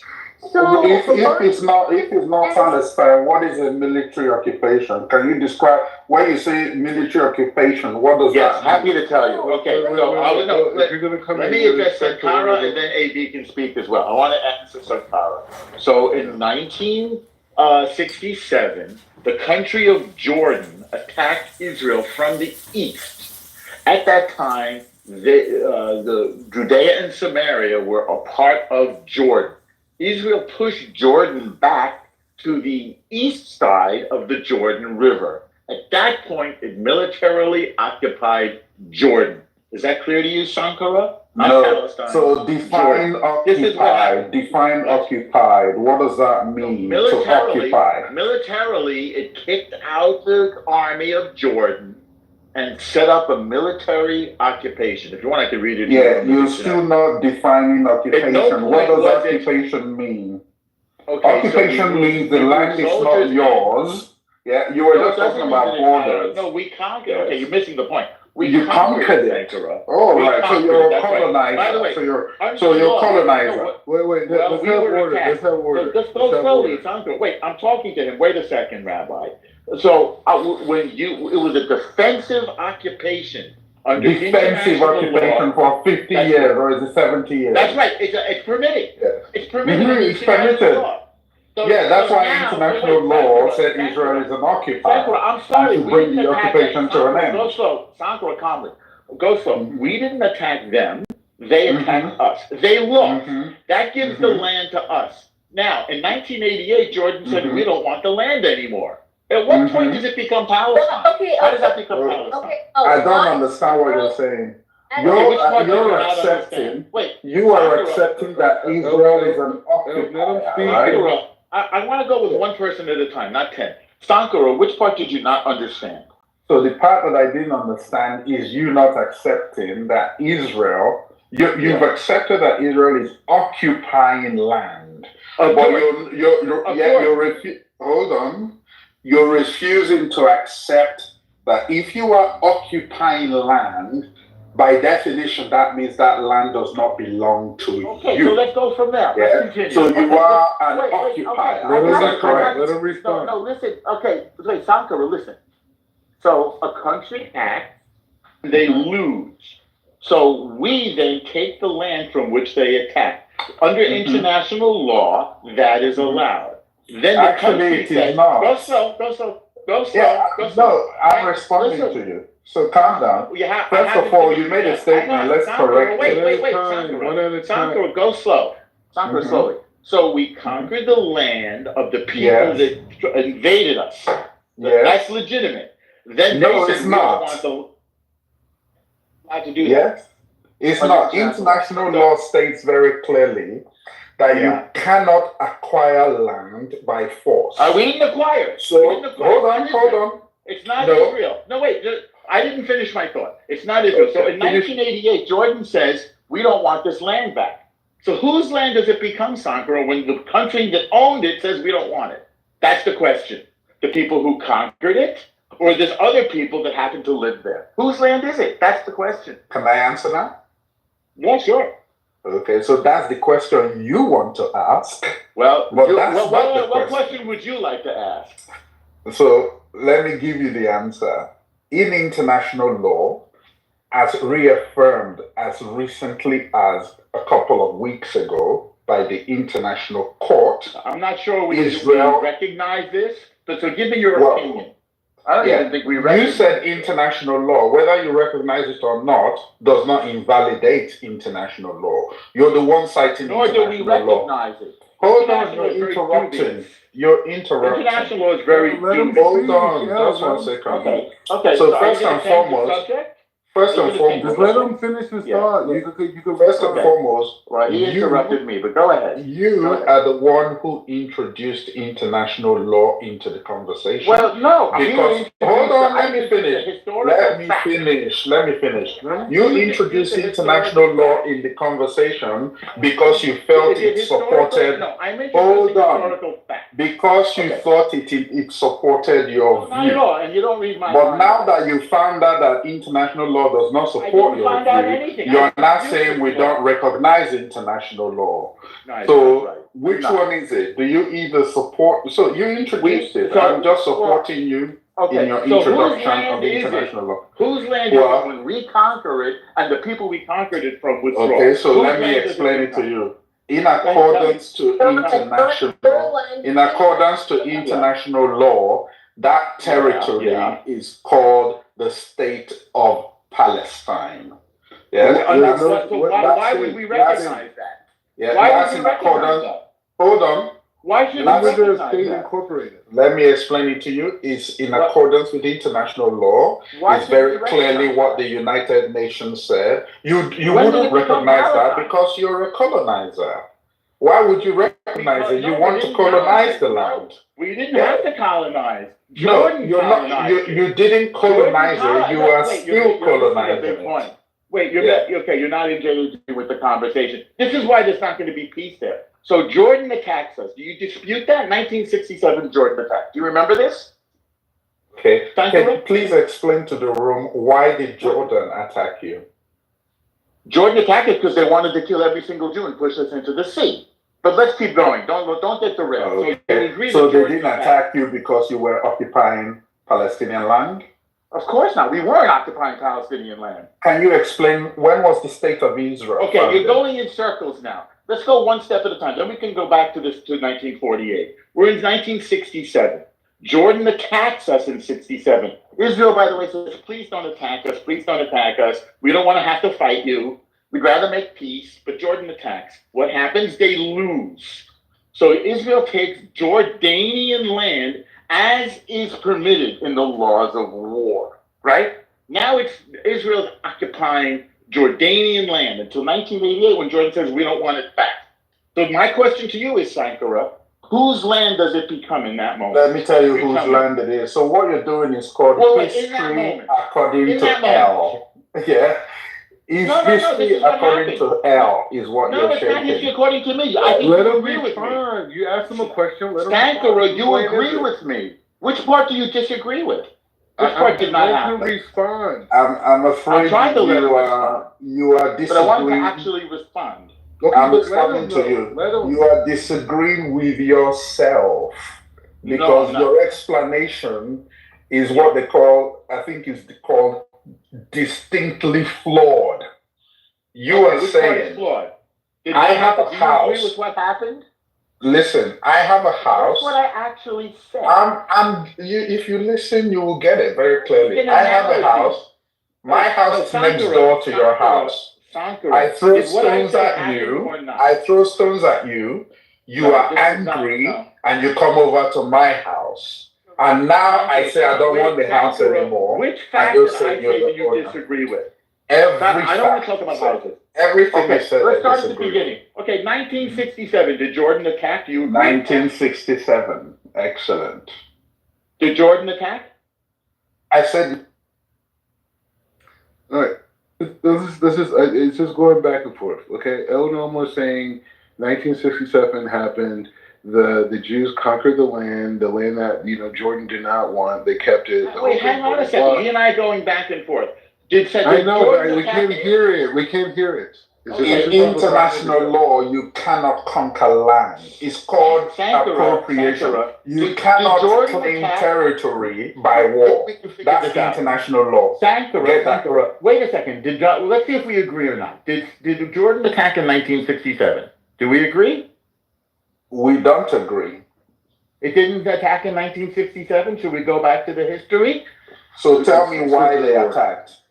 No, not tell me why. Let's just tell go to me the why facts they so we can talk attacked. about When you said they attacked, why did they attack? I said because they wanted to push Israel into the sea. But why? Why did they want to do that? But wait, let's agree on facts before we go into the why. But I'm asking factual questions. Well, you can ask me the questions after, but let's just build a reality. Mm-hmm. Jordan attacked in 67, right? Mm-hmm. Yes, we agree. So that's not a lie. Now, did Jordan have that land that they're calling Palestine now up until that point? Did they have that land?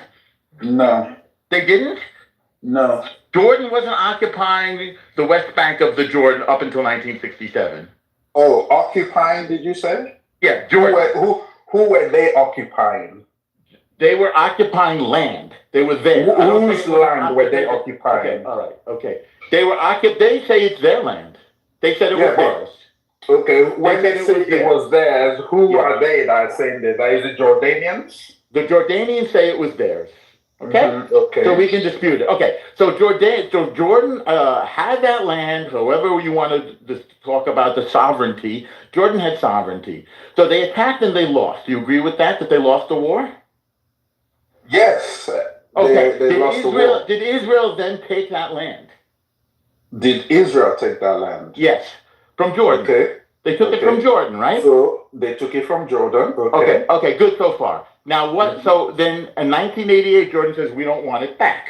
Did that happen? Okay, fine. Okay. So we agree on we agree. Let's agree. We agree on almost everything. We agree on almost everything. Yes. Okay. So all right. So now this becomes a military occupation by Israel. Right? Okay, why do you call it military? Why do you call it that's occupation? What it is. That's what it's called. So, that's what it's called. Because it used to be Jordan. And then it was, and then Israel. So Israel was occupying the land, is that correct? Israel seized, if you wish, the land of Jordan. Right? Mm-hmm. And they were occupying the land, is that correct? So military occupation. They seized it. No, you call it that. I understand that. But okay, so now Israel is there. At which point does it become Palestine? Explain that point to me. How does that work? Okay, so first of all, let's get the conclusions right. and stop panicking. Calm down. There's no panic. I got you to agree with everything I said. There's no panic. So I've agreed with everything you've said. You've agreed with everything I said. Okay. Yeah. So you have said Israel is an occupier. No, I didn't say that. You said that. No, you said Israel military occupation. You said that's what it's called. Let's say we seized the land from Jordan, and Jordan said they didn't want it back. So now what happens? I prefer your previous words. I know you want to slant the conversation, but listen to my question. Listen carefully. Using your words. At which point does it become Palestine? Explain that part. Explain that part. When did it become Palestine? Let me explain that part to you. Thank you so much. It was Palestine before the nation of Israel was formed. That's when it became. So why was it in Jordan then? What do you mean it was in Jordan? It was Palestine. Jordan had sovereignty over that land, remember? Okay. So how is it Palestine? But listen, since we're agreeing, this is not a debate. This is what's recognized. So let me try it a different way, If it was Palestine, who was the president before Israel existed? Who was the president? El Nomo was the president. No, I wasn't. So in other words, you agree that there was no president. So so who was the king? Who was the sovereign? What did they have? Money? Did they have a legislature? What did they have there? How is it Palestine? Explain. So are you saying you are completely unaware that there was a state of Palestine? In what year? No, I'm just asking. In what year? You were unaware. In what year? So the state of Palestine. Answer my question. When was it formed? When was it He's going to. Let him answer. It's a year. The state of Palestine was a British protectorate. That's not a state. That's a mandate. Oh, it's a mandate. Okay. But was it a mandate? Was it a mandate of Israel? At that time, what mandate was it? What mandate was it? Now you're what was it called? What words mean. No, hold on. Go slowly. You said it was a mandate. What was the mandate called? You know what? That means it was Britain. At first it was... No. It was called the State of Palestine. Yeah, I think you're misunderstanding what that means, though. No, I think you're misunderstanding what that means. Okay, so who was the president? Maybe I misunderstand. Who was the president of this mandate? Founding fathers. Who was the president of the mandate? Hold on. I just want you to agree first. You said you do recognize that before the state of Israel was formed, there was a place called the State of Palestine, which was a British mandate. Do you agree? There was an administrative territory. There was no state. What was that administrative territory called? We've just gone in a circle. It's a simple thing. What are you afraid of the word Palestine? No, are you afraid of the word Israel? So are you? No, I'm not. I love Israel. So are you aware that there was such a protectorate called the State of Palestine? It was Britain, essentially. Britain conquered it. No, what did Britain call it? The British Mandate of Palestine. Thank you. Yeah. Very simple. Okay. So what does that have to do with Judea and Samaria? By the way, it included Jordan. It included So it has nothing to do with what you're calling Palestine. But you have arrived. You have arrived. You have acknowledged. I think you're on the wrong line. I think you're on the wrong line. So let's say again, when was there a state of Palestine? I'm waiting for you to say. You've just said it. Doesn't matter. No, I think you made a big mistake there, Sandra. I think you've just walked yourself off a cliff. So when Britain creates a state, when Britain creates a mandate, that is not a Palestinian state, it is a British state. They had British passports. That's not the point. It was Britain. Yeah. Britain occupied India. Are you saying India is Britain? India had a government that was not Britain. No, Britain was the government in India when they occupied it. I want to educate you a little bit. Let's talk about the British need to educate yourself. Well, let me educate myself and you can be India, Britain, I'm going to read it to you. I'm going to read it now. I want to read it to you, okay? No, I want to talk to Sankara. Sankara wants to talk about this. The Palestine Mandate was approved on the 22nd of July, 1922. So not a state. Okay. The British formal international recognition of the position they held de facto in the region since the end of 1917, when it was Transjordan. Okay? So now so was it called the Mandate of Israel? Why is that interesting to you? There were Jews there. I'm just trying to say to you, yeah. What was the established So you think the fact?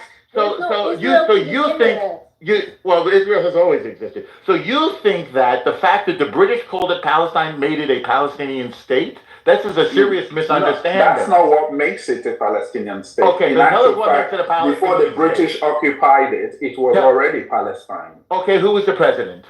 It doesn't matter. No. Who was the president? No, okay, who was the government? No, who was the government? Dude, nation states just recently started. Why okay, so there was no state of Palestine. Okay, I agree. No, but I'm saying nation states. So the birth of this idea of so there's something called the British Mandate of Palestine that's formed in 1917, and then the British leave. So what is it called after the British leave? What is it called after the British leave? Yeah, you tell me. I'm asking you. Okay, Israel. It's called Israel. Why is that? Well, that's what... It was not called Israel. Of course, it's called Israel. We declared independence on May 14th, 1948. Yep. And the whole world recognizes it, by the way. No. So now it becomes... So now an area... Hang on. Wait. Go slow. Don't tell lies. Hang on, Sankara. An area that was called the British Mandate of Palestine is no longer the British Mandate of Palestine. It's Israel. Black Rabbi, can you bring up people, please? Okay. So, Sankara, why did we go down this long thing to show you that Israel is the state now where there once was a British Mandate of Palestine? What do you think you gained from this? So, are you aware of the United Nations declaration of Palestine and Israel as separate entities? So, are you aware of the territories that were defined as Israel? Are you able to look at the map and show us the boundaries of what was Israel? Yes. Yes. You know what the problem was? So hold on. Now I'm going to ask you. Wait. You asked a question. Now I'm going to go. So at that time, here's what happened. Unfortunately, the rest of the Arab world did not recognize the United Nations Declaration, so no state of Palestine was formed. It doesn't matter. Leaving no Palestinian. Why doesn't it matter? Here's a question for you. Why doesn't it matter? It doesn't matter. There's no Palestinian state. Why does that not matter? Hold on, let me talk to you very quickly. Do you know? Wait. So far, this is what we have. There is none, nor has there ever been a Palestinian state. That's where we are right now. No. Wait, let's pause it. Let's pause it for 1 second. I didn't say anything. Okay. So El Normo has left us at a place, which is no one has been able to show him the establishment of a Palestinian state. Okay, I can. So if you are biased anyway. So it's obvious that you're going to say those kind of nonsense. And by the way, there is no... Can I say because you don't have eyes? You know, Black Rabbi, even that question is Black Rabbi, I was next. Okay, so Sankara, tell me today, who's the president of Palestine? Sankara, I want to establish the fact. Sankara, who's the president? Who's the president of Palestine, Sankara? No more. Look, wait. Let AB speak for a second. Okay. All right. And Sankara, you work on who the president is. No one has been able to refute your point so far. We got you. Yeah. So I don't understand, Elnor, of why you would think that a nation, these borders that were literally recently made, that are drawn on a map by British and the French, right? Just not recently also made. By the Arab Sheiks, by the way, not just the British and French. I agree. So I don't understand why are you bringing this up to legitimate that, hey, there's no Palestinian people. These people been living there. We didn't say people, we said states, not people. Okay, states. I'm talking about the indigenous native people that have been living there. They just disappeared? They just disappeared? I never said that. They're there. Many of them are there. Okay, we agree. We agree. So they're there. Okay, they're in Israel. Okay. Yeah. You know, many of them in Israel. You know, really quickly. Okay, so... Go ahead. What? So after Jordan leaves, when does there become a Palestinian state? When was it established?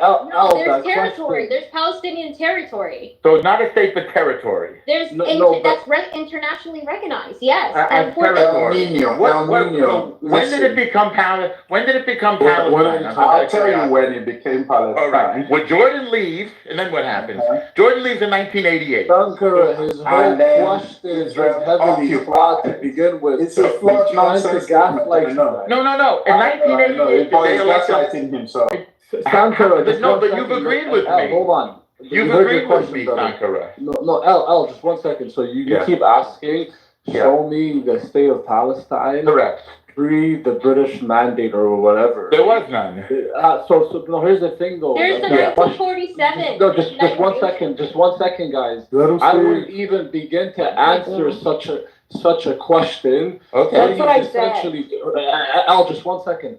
What he's essentially trying to do is he's trying to erase the Palestine. No, just 1 second, bro. No, I'm showing you that the state never existed. Why are we doing anything? We're establishing historical facts. Bro, Al, you don't have to my train of thought, bro. You don't have to land describing what I'm doing. Bro, you spoke for 10 minutes, bro. Listen, Let him make his point, Onomo, to that. He doesn't need to make a point about what I'm trying to do. Train of thought. Let him speak. Then write it down. Then write it down. Bro, listen, you spoke for 20 minutes.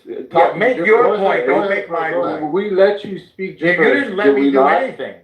You have no authority in here. Bro, there's a level of decorum. There's a level of decorum. You have fear in your heart. Not telling me what I tried to do. Let the guy shall set you free, Al. Yes, and as soon as you hear it from me, you will be free.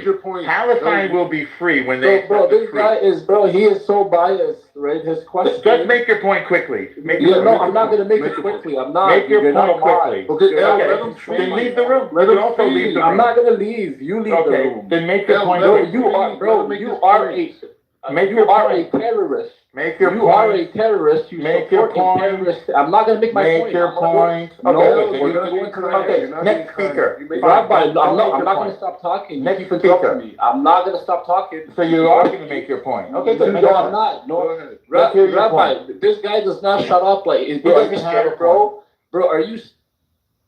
Let the guy make I'm trying to get him to do it. I just asked him to do it. Make but he's Rabbi's boss. That's why Rabbi. This motherfucker does not stop talking. Bro, this guy does not stop talking. Listen, shut up for 2 seconds.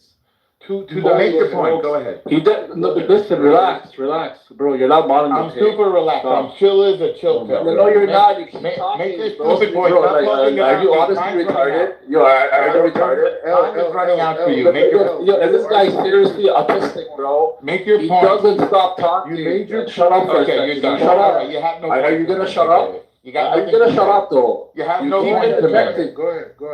He's not gonna shut up though. He's literally not gonna shut up. I'm not gonna shut up. You're gonna be okay. Bro, shut up for a second. You'll be okay. From Canada. Go ahead. Shut up for a second.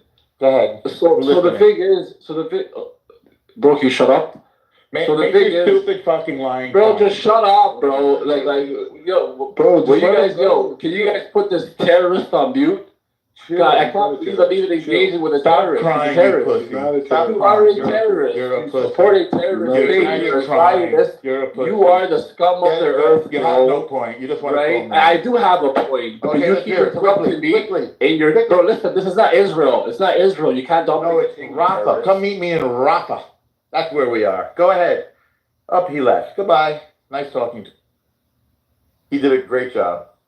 So Sankara, when was the state of Palestine born? Please tell me.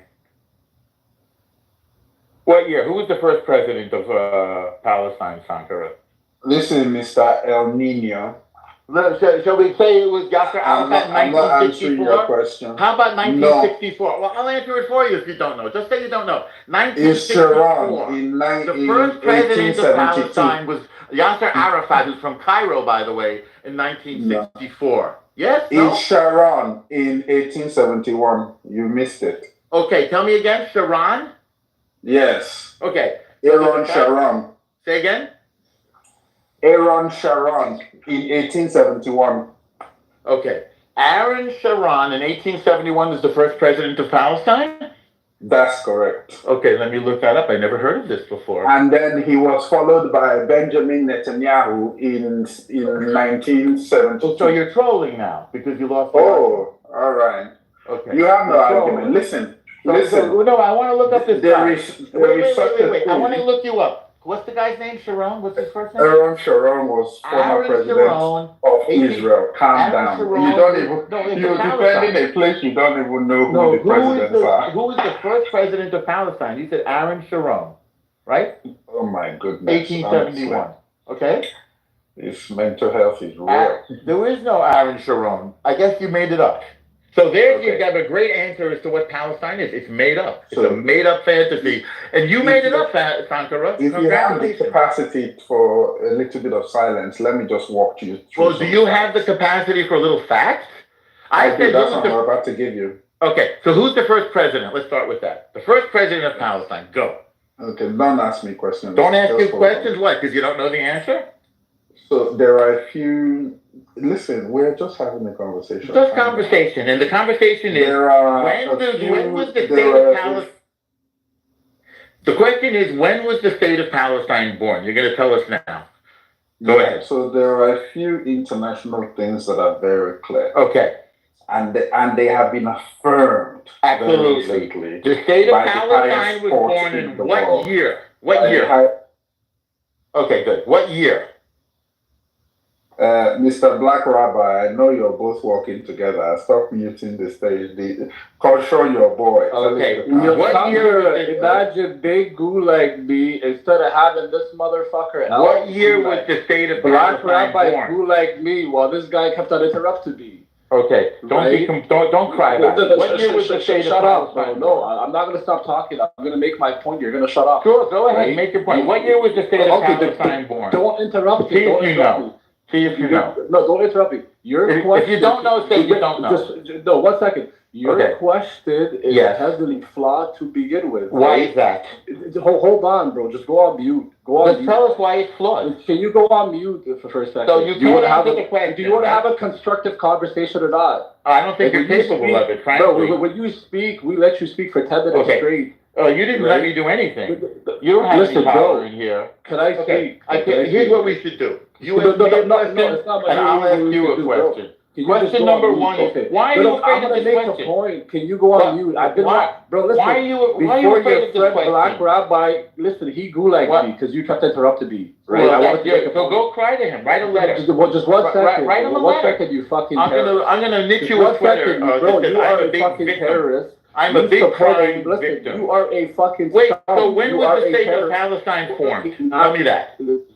What year? If you're going to keep interrupting me, I'm going to get very aggressive. Don't get upset. What year was this? Listen, bro. Anybody who knows, doesn't have to be you. We're going to do one of two things. We're going to do one of two. Bro, when was the state of Palestine We're going to do one of two things. I'm either going to make a point in a calm manner, or you're going to be back in the goo. Or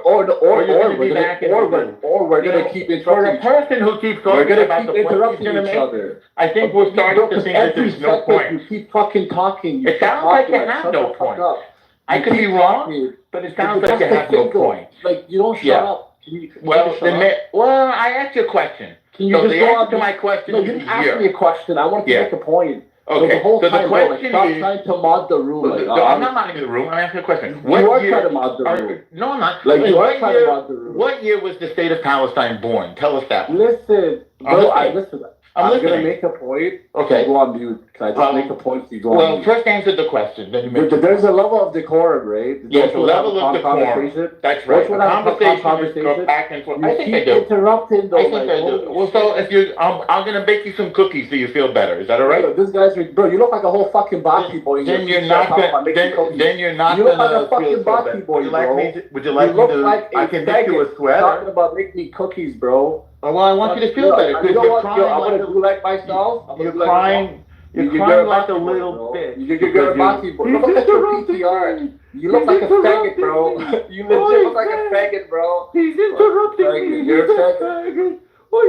He's interrupting me. The big Jew. He's too smart for me. Make your point, schmuck. Oh, bye-bye. Nice talking to you. You did a good job. I want to make a point. What's the point? This I don't know. So, Sankara, what year was the state of Palestine formed? Tell the whole room, please. I'll be quiet. Go ahead. What year was it formed, Sankara? You just want to make a sophistry, not a point. I know this. What year was it formed? It's an easy question. When was it born? When was the state of Palestine born? Never. Anybody?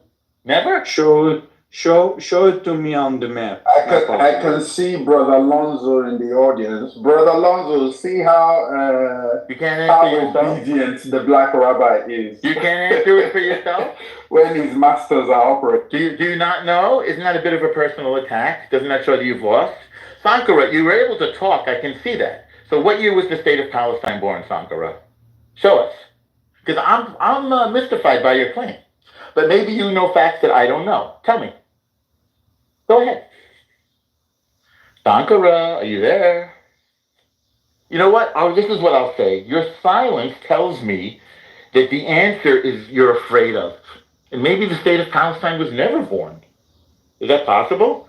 Maybe this terrorist named Yasser Arafat, who's from Cairo, declared a state of Palestine on land that was Israel, and then started a terror campaign in order to kill Jews.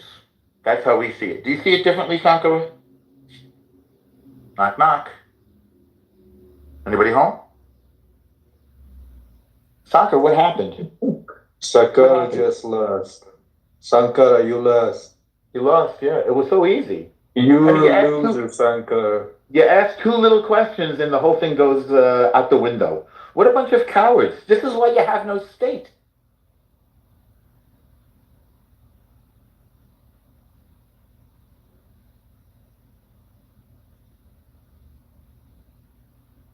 That was lovely.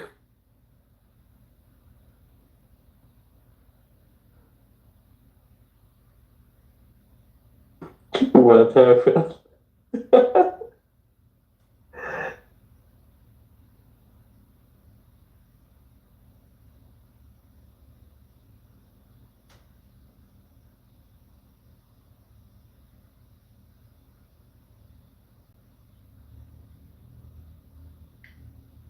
I don't understand why, like, people live in countries like third world, and they must try to like improve their country. Well, I don't know why they care about like a piece of land named like, I don't know, Gaza or like Palestine. Care about your country, build your country.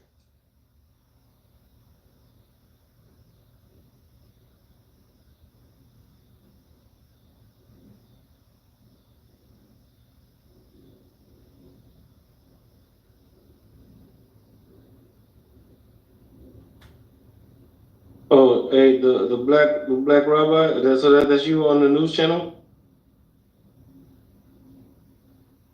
Yeah, that's him. Yeah. You talking about black people in the IDF in Egypt? Yeah, they got Ethiopians. That's about it. But I know you got some Africans. I actually met an African American who was serving in the IDF. He was part of the Hebrew Israelite community. He's from Dimona. There's black Americans in the IDF. I have a question for you, sir. I have a question for Mr. the Black Rabbi. Sorry. Yeah, go ahead, shoot. So, do you think that now that Norm's not here, so you think there's no, you don't see it as an occupation on the West Bank? No, I mean, you understand these buzzwords are political words. It's the United Nations, though. I'm not using these words. So, what do you mean occupation? What is an occupation? There's no Jews in the West Bank, so what's the occupation? No, are you serious? You're in Israel. How do you not know this? Well, I mean, there's Jews in Judea and Samaria, but the areas that are designated for the Arabs, there's no Jews. No, there are settlers. I'm not saying. I'm talking. Yeah, exactly. You're living in Israel, and how's an Black American Rabbi in America? is looking for God. He is lost. Okay, so why am I lost? Why am I lost? Okay, so we're having a conversation. Please forget. AB, no. Where are you from originally? I'm a proud American. So Mr. No, I'm talking about your origin, not. I'm Iranian. How does that sound? Hi, AB. How are you? No, you're not Iranian. Oh, okay. Okay, that's fine. So, if you're Iranian, where's your family from in Iran? Yeah, but we were having a conversation. Yeah. Can we please have it conversation? Yeah, I'm here. What's up? Yeah. So what I'm just saying, you said that there's no Israelis in the West. The West Bank is the territory. The areas that are designated for Arabs, there's no. I don't think you understand. The United Nations declares that the settlement's illegal. Do you know that? Yeah. So there's more and more settlements being created. So if the international community is saying, hey, Israel, you got to stop doing this. Stop increasing more Israeli communities, right? They're usually gated communities in the West Bank.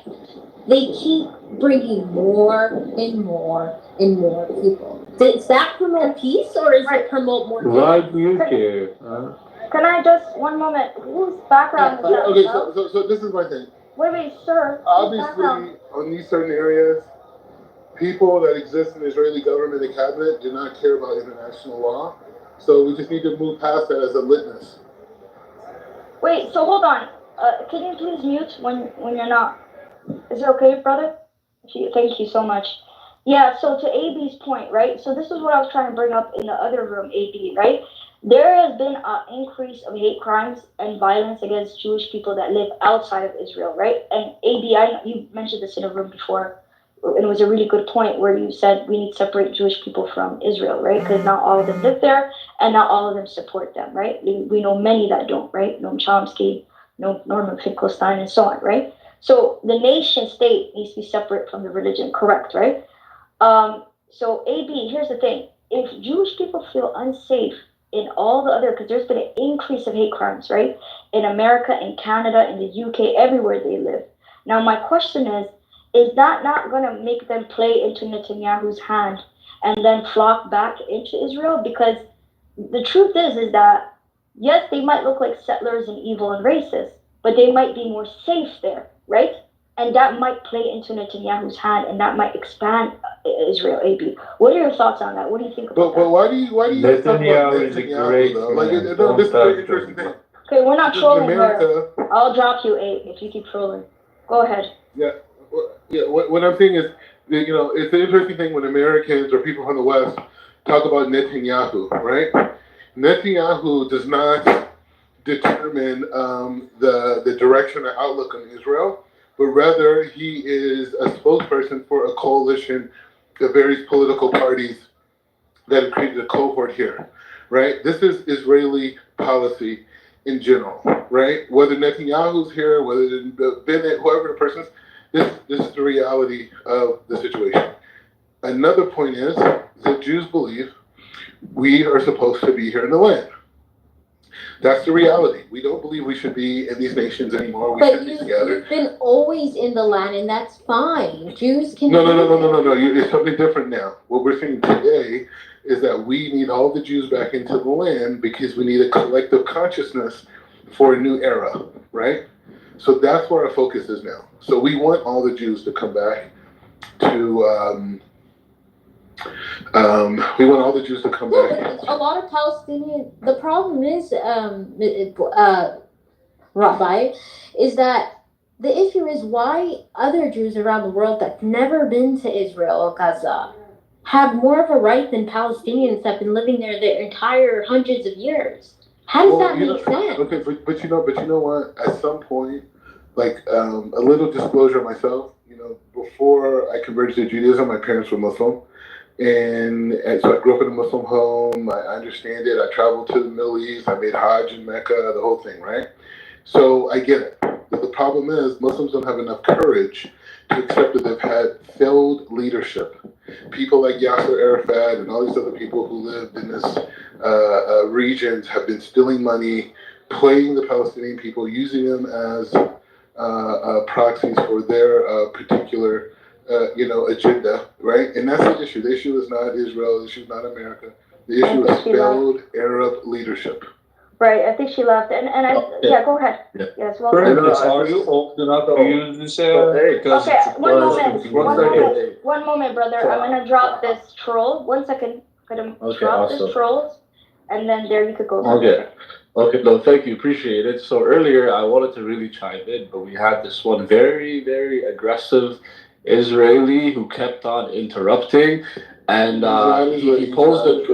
It's okay, he's not here. Whatever. What is he? He's American. He's American, but it's okay. He's not here. We can move on. Okay, so the question he posed to Sankara, and I do feel like the question was gaslighting. He kept on asking Sankara the British mandate, can you show me a Palestinian state?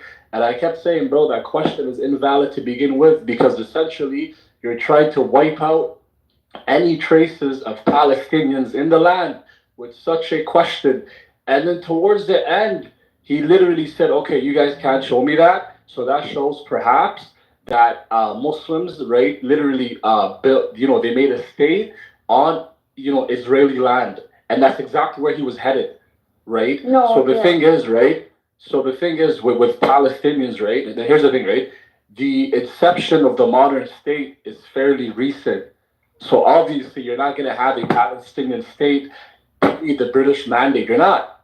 The inception of the modern state is so recent. You're not going to have that. That's what I've been trying to say. But he was cutting me off. Wait, explain that point. Right? Explain that point. I would understand. So the thing is, right? For him to ask, show me a Palestinian state pre the British mandate, that question is invalid. Reason being is because you didn't have states. The inception of the modern state is literally decades old. 1950s, 1940s, 1960s. So the question in itself is... So let me just respond to that point. I want you to educate me, okay? Yeah. So I'm under the impression, what I've read and what I've been taught, that Winston Churchill came and he created the territories in the Middle East, right? Which was the basis of establishing the Arab League of Nations, right? So there was territories that were already chopped up into nation states already prior to 1948. No, that happened, I think it's called the Peak Cycle Agreement. It happened I think it might have been 1912 or whatever, or 1912. Exactly. It happened in 1919. The British and French, they basically divided. Exactly. In the middle. The whole world. But the thing is though, right? So the inception, when I say the inception of the modern state, other states around the world got their independence, right? Mostly after that, right? And so the thing is, for his question, it's invalid to begin with, because we can't show you a Palestinian state before that. But we can show you Palestine, right? As, anthropologically, right? Historically, right? Even with the Greeks, I'm telling you, man, there are references to Palestine. Like literally, bro, there are books on this. Like, the thing is, the person, and I'm gonna land with my last point, right? Okay. So the thing is, right, when we're having a conversation, honestly, there has to be a level of intellectual integrity, right? There has to be givens in a conversation. If we're gonna argue right now that Palestine, whether Palestine was a thing or not in antiquity, how can we even argue that? There's books on this. Are we not educated? You know what I mean? But go ahead. Right. So okay. So I wanted to ask the question, and let's go right after. If we can have the queue. You were talking about the Jews being oppressed, right? No, that was just in the chat. But I want to stick to the topic in the room. So because I want to go based off what he was just talking about, right? So that's a good point. The nation state is a new concept. It's very much something the Europeans kind of brought in, and they created these borders, right? So that I agree with, and that these groups of people, especially groups that are nomads, it's really hard to track where their ancestral land is. But I would argue, and this is what I want to ask you: is it possible that both Jewish people and Palestinian people, right? And since we know that they're actually all kind of related, right? When you think of, and that's what our religion even teaches us, right? That they're kind of similar descendants, right? These people are all Semitic, correct? The Palestinians as well as the Jews. Not that when I understand the Ashkenazis are not, but we're talking about the rest of them, right? So my question is, so do you think the conversation around who's indigenous is even relevant when it comes to making a nation? No, it doesn't. No, it doesn't. Okay, so Princess, no one's saying Jews are not indigenous or native to the area it is today. No one's saying that. No one. I don't. No, they're saying the opposite. No. Like no one's saying Jews are not native to that area. We're just saying that the state of Israel, not Jews, the state of Israel is the one. Sorry. Go ahead. Why was she put down? What happened there? Anyways, where'd you go? But AB, that's a good point. Like the whole question on indigenous, no one is saying that certain Jewish people I just want to make a quick point. No, aren't indigenous, right?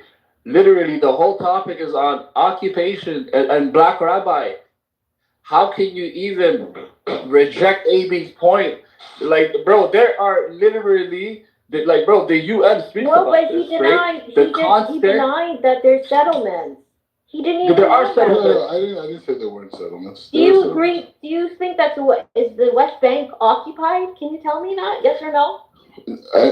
When you say occupied, just because there's some settlers that they're illegally there by international law. Occupied. You know, black rabbi, is that only the settlements? Gaza is essentially the biggest open air prison in the world. How but let me ask you this. Be honest.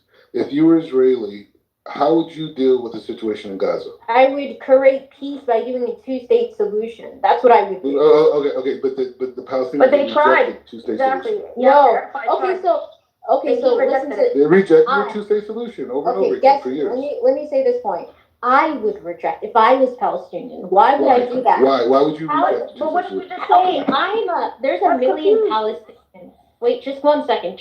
Imagine there's 2 million people. You have the Palestinians, 2 million, and then you have, and this is in the beginning, almost 100,000 Israelis. Why the hell would I accept something that the Israelis get 70 or 80% of the land, while my people, which are 2 million people, are getting 30? Does that make sense? Why would I accept that? No, and they number one. Yeah. Okay, I'll go after him. Okay, so let's go down a short memory lane. Number one, the Palestinians rejected the land that was given to them by the British mandate, right? They rejected that land, right? Most of that land was gobbled up by Jordan, right? They rejected it. Now, if I was invested into my people, I would have took that land, built a country, and then been able to figure out what to do next. Okay, that's what I would have done.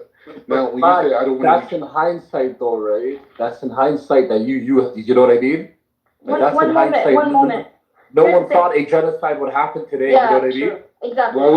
Why would you not perceive that if you don't take land and another group takes land and you don't have land and all you have is chutzpah that says that we're going to fight to the end until we get all of it? They had all of Israel. What are you talking about? The Palestinians were there. No, the British wouldn't have been able to delegate it if they had the land. What do you mean? Palestine did have a land. It was called Jordan. That was literally the two-state solution that you're talking about. So now they're expanding the two-state into Israel. But Princess, that never happened.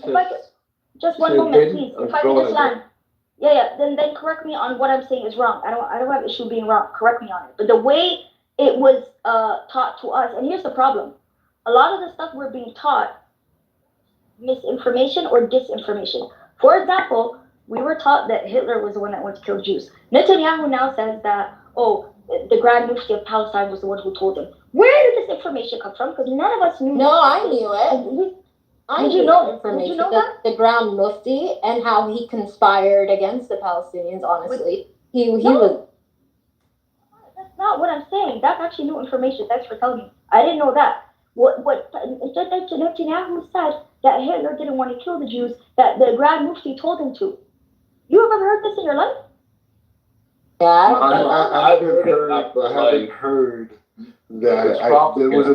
That's manipulation. No. This is the thing. We have to accept as human beings first, right? that there's been a concerted effort in the Muslim world to control its population through radicalism. Well, why Forget about are you Israel. saying Muslim Wait, hear me out. world? Allow me to make the point. Okay, make the point. Okay. So we know that this is the reality, right? This is the response that certain Muslim clerics felt they had to do in response to the West, right? So the issue now is to say that that ideology was a failed concept. It was a failed maneuver to maintain control in the Middle East, right? That was a failed idea. It ostracized the people. It undermined the intellect. It removed critical thinking, that the education, the whole thing was removed out with Islamic radicalism, right? The whole history of Arabs and their contribution to Black Adam. But hear me out, brother. Hear me out. The Muslim contributions to many sciences, to medicine, all that's been wiped out. We haven't seen that in over. Wait. That happened during the Caliphate. That happened during. I agree with you. I agree with you. So this idea.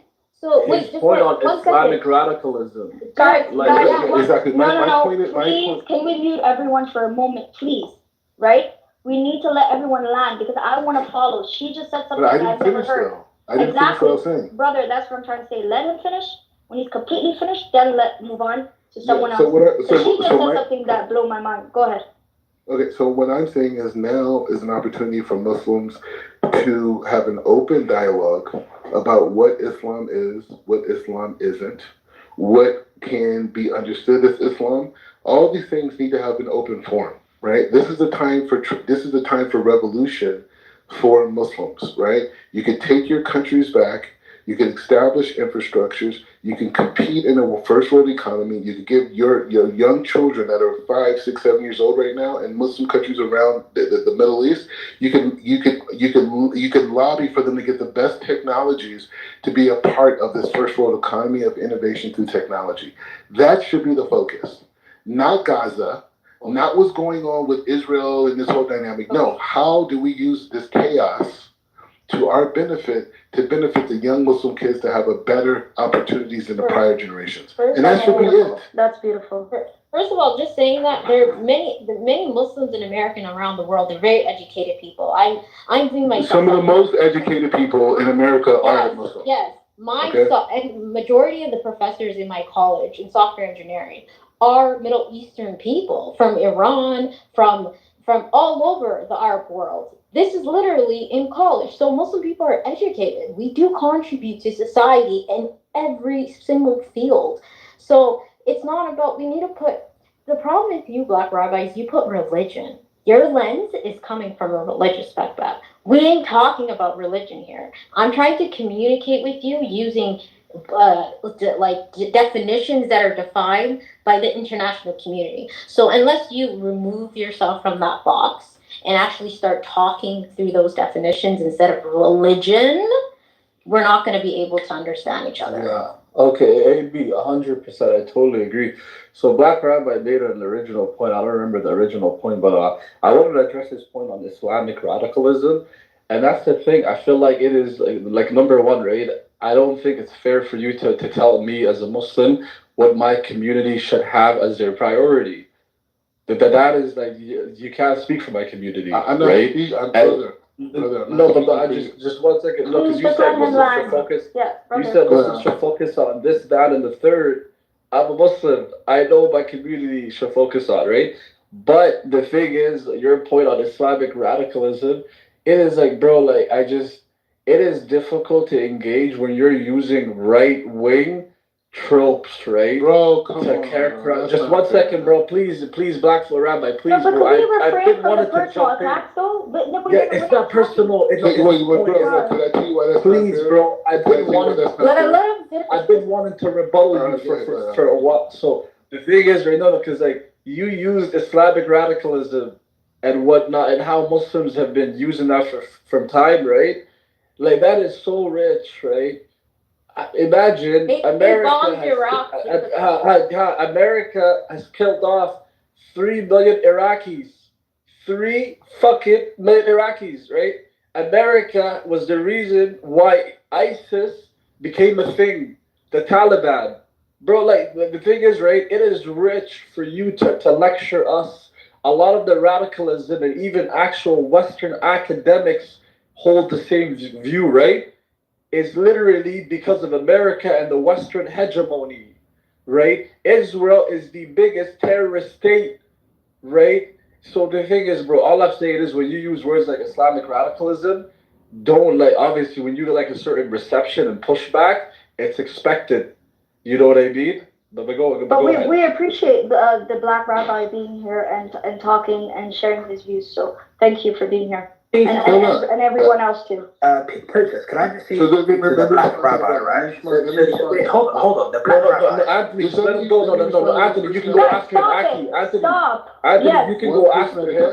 Just let him rebuttal. You don't go after him. Let me respond to him. Okay, he's gone now. Okay, so what I'm saying is anytime you hear people, I don't want to get into right-wing talking points and what is and what's that. I'm talking about personal experiences, traveling throughout the Middle East, having relatives that are, I have my a little more of visibility. My mom's brother married a Palestinian woman, right? So I have half black, half Palestinian cousins who are graduated from Harvard, Yale, the whole thing, right? They're excellent human beings, right? The point is saying that, so I'm not coming from some anti-Arab perspective. What I'm saying is that I've traveled around the Middle East, I like so many places, right? They're the most hospitable people, by the way. Oh, yeah, I don't know about that, but I'm just saying, the point is the issue is, why are we not talking about recreating the Middle East right now? Yeah. Why are we holding on to this idea? But what is recreating the Middle East? Hold it. I can't let it. Just let him land, brothers, please. Let him rebuttal. Guys, I'm gonna boom the room if you guys don't shut up. No, Anthony. I keep. Okay, so the point that I'm making is saying that at this point in history, why is the Muslim world fixated on what's going on in Gaza versus using this time to reform what Islam is, reform what societies are in the Middle East, telling the West what type of alliances, if they're doing this partnership with Saudi Arabia and they're realigning the entire Middle East, they're normalizing relationships with with Israel, with the Jews. So if all this is going on, this is a time now for the innovators in the Muslim world. Like, you know how many Palestinians that I have met that have a whole different perspective about the future of their people in this region that has to do with complete inclusion with Israelis, with the Jordanians, with the Saudis, with the Bahrain, the people. Rabbi, do you know that there have been bombing campaigns? Like, you're talking about the Muslim world. Afghanistan bombed almost 20.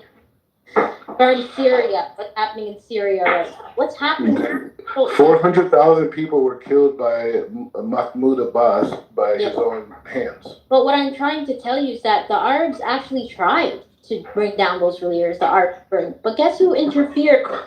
America did. Arab Spring into a success, right? Libya, you saw what happened to Libya. Completely destroyed. It's literally a criminal country right now. Like, just criminals. They're just walking, enslaving people.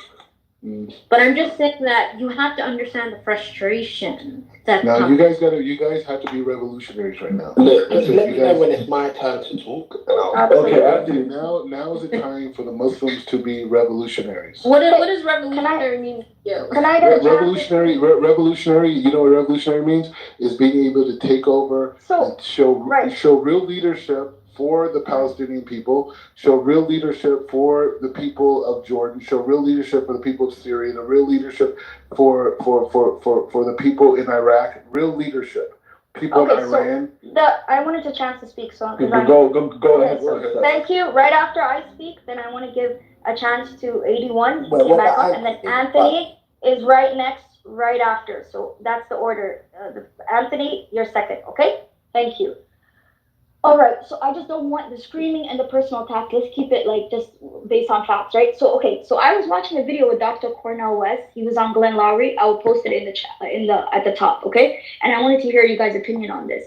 So what he said was that both sides, the Israeli and the Palestinian side, correct, They both have a conflict that they have with each other. So he said that the Palestinian people are fighting for dignity, right? And that stems from the fact that's that they feel that this is their land, and they're also seen as like terrorists and villainized. That's what their side feels like, right?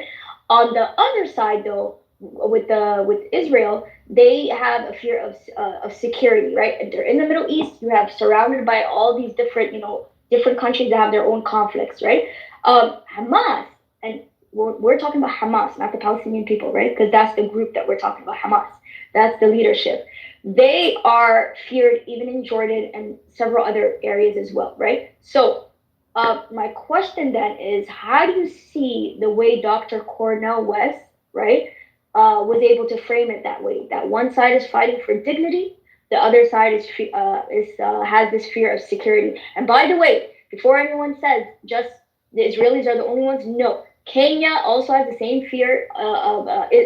Nigeria has the same fear. There are people that fear these particular groups, right? They are separate. I'm Somali, but I'm not Al-Shabaab. Palestinian people have always been around. They're not Hamas. This is a group that started in 2006, okay? So we need to stop making them, together. They are their representation, yes, but this is what Black Rabbi is trying to say, that the leadership is not great. But I would argue that the Israeli leadership is not that damn great either, right? So we can apply that to them as well. So go ahead, brother. You wanted to go next. So the thing is, honestly, like, I don't think Black Rabbi is malicious or he's coming from a bad place, you know what I mean? But I think like some of your points are very hyper fixated on the oppressed rather than looking at the oppressor, i.e. the Western hegemony, right? The Middle East has been used as a proxy, like there's no denying that, right? By the Western hegemony. Oil. There's a book. There's a book called The Wretched of the Earth. It's a great book. You can find it. Wait, repeat it again. What's the book called? The Wretched of the Earth. It's you can find it on Zen Library PDF format. The author, he is a French. He's a Frenchman. He's a Frenchman academic who literally was sent to Algeria during the French colonialism on Algeria, right? And he ended up reverting. He ended up becoming Muslim, and he wrote this book decades ago. And his book, when it first came out in France, it was banned. But pretty much he speaks about the colonial tactics that the French employed on the Algerian population. And he has a chapter dedicated to the Middle East where he speaks about how Israel, the French, and the British, they wanted to incite so they wanted to incite Arab states, right, to incite them to attack Israel. And so then they would be able to literally exploit the Middle East. So like your point, Black Rabbi, when you say Muslims should better their leadership or whatnot, right? What happened? So Black Rabbi, that is a valid point in a specific context. But that shouldn't be the conversation. The conversation is the Western hegemony and its effects on the Middle East, using the Middle East as a proxy. You know what I mean? Like I'm not debunking your point. I just feel like your point is valid in a specific context. Like for example, why do we have the biggest military bases in the Middle East? Like why the hell do we need that? Why are we in Iraq right now and Syria? Taking oil from governments that aren't even, they're not even there. It's not stable. Anthony wants to speak, yeah. Okay, Anthony, you're going to speak. You know what, Black Rabbi, you go, and then I'll go after you. Okay, I'm going to mute up. So this is the thing, and God bless your American heart, AB, and all the things that you have been able to have privilege to in America. But I'll tell you like this. April 4th, I was in my apartment, staring outside of my window after Shabbat, and we knew that Iran sent missiles, the whole thing. They told us it was going to come in 6 hours. Next thing you know, they're here like in a few hours. You know what I mean? Big miscalculation. But the point is, I was sitting in my living room looking out the window, and I saw Iranian drones with ballistic missiles the warheads on a ballistic missile, if you know Jerusalem, it could take out from our central bus station all the way to our But ship the area. Americans know that. Hear me out. I'm not saying America is an angel. I'm making a personal point. What I'm saying to you is that I saw that, and at the same time, I saw an F-16 come and take it out of the sky and blow it up. Right? I saw it. Now, my point is saying that the thing that Americans cannot grasp is that these people believe in death. What? Okay? They believe in death. They believe in wiping people out. Who do? Who are you talking people about? like Iranian people, Iraqi No, they people. Hold on a moment. Can I just correct something? Sorry, I know Anthony, you need to go, brother, and I'll let you go. Black Rabbi. No, you're wrong though, because the Iranian people are dying fighting against their government. Go ahead, Anthony. All I want to say is this, right? The Black Rabbi. If we're going to discuss Palestine and Israel, I'll be totally honest with you. I'm done with talking about that because you can just look at the news and you can see what's going on. And if you decide not to care about it, he lives in Israel, Anthony. If you still, I know he does. I've had conversations with this guy before, and a lot of other Jewish people have said that you're full of shit. By the way, the Black Rabbi. So why they say that? Your own people have said that you're full of shit. Who's my own people, and why did they say that? At the end of the day, I am also a victim to genocide, and this is why I, find solace with my Palestinian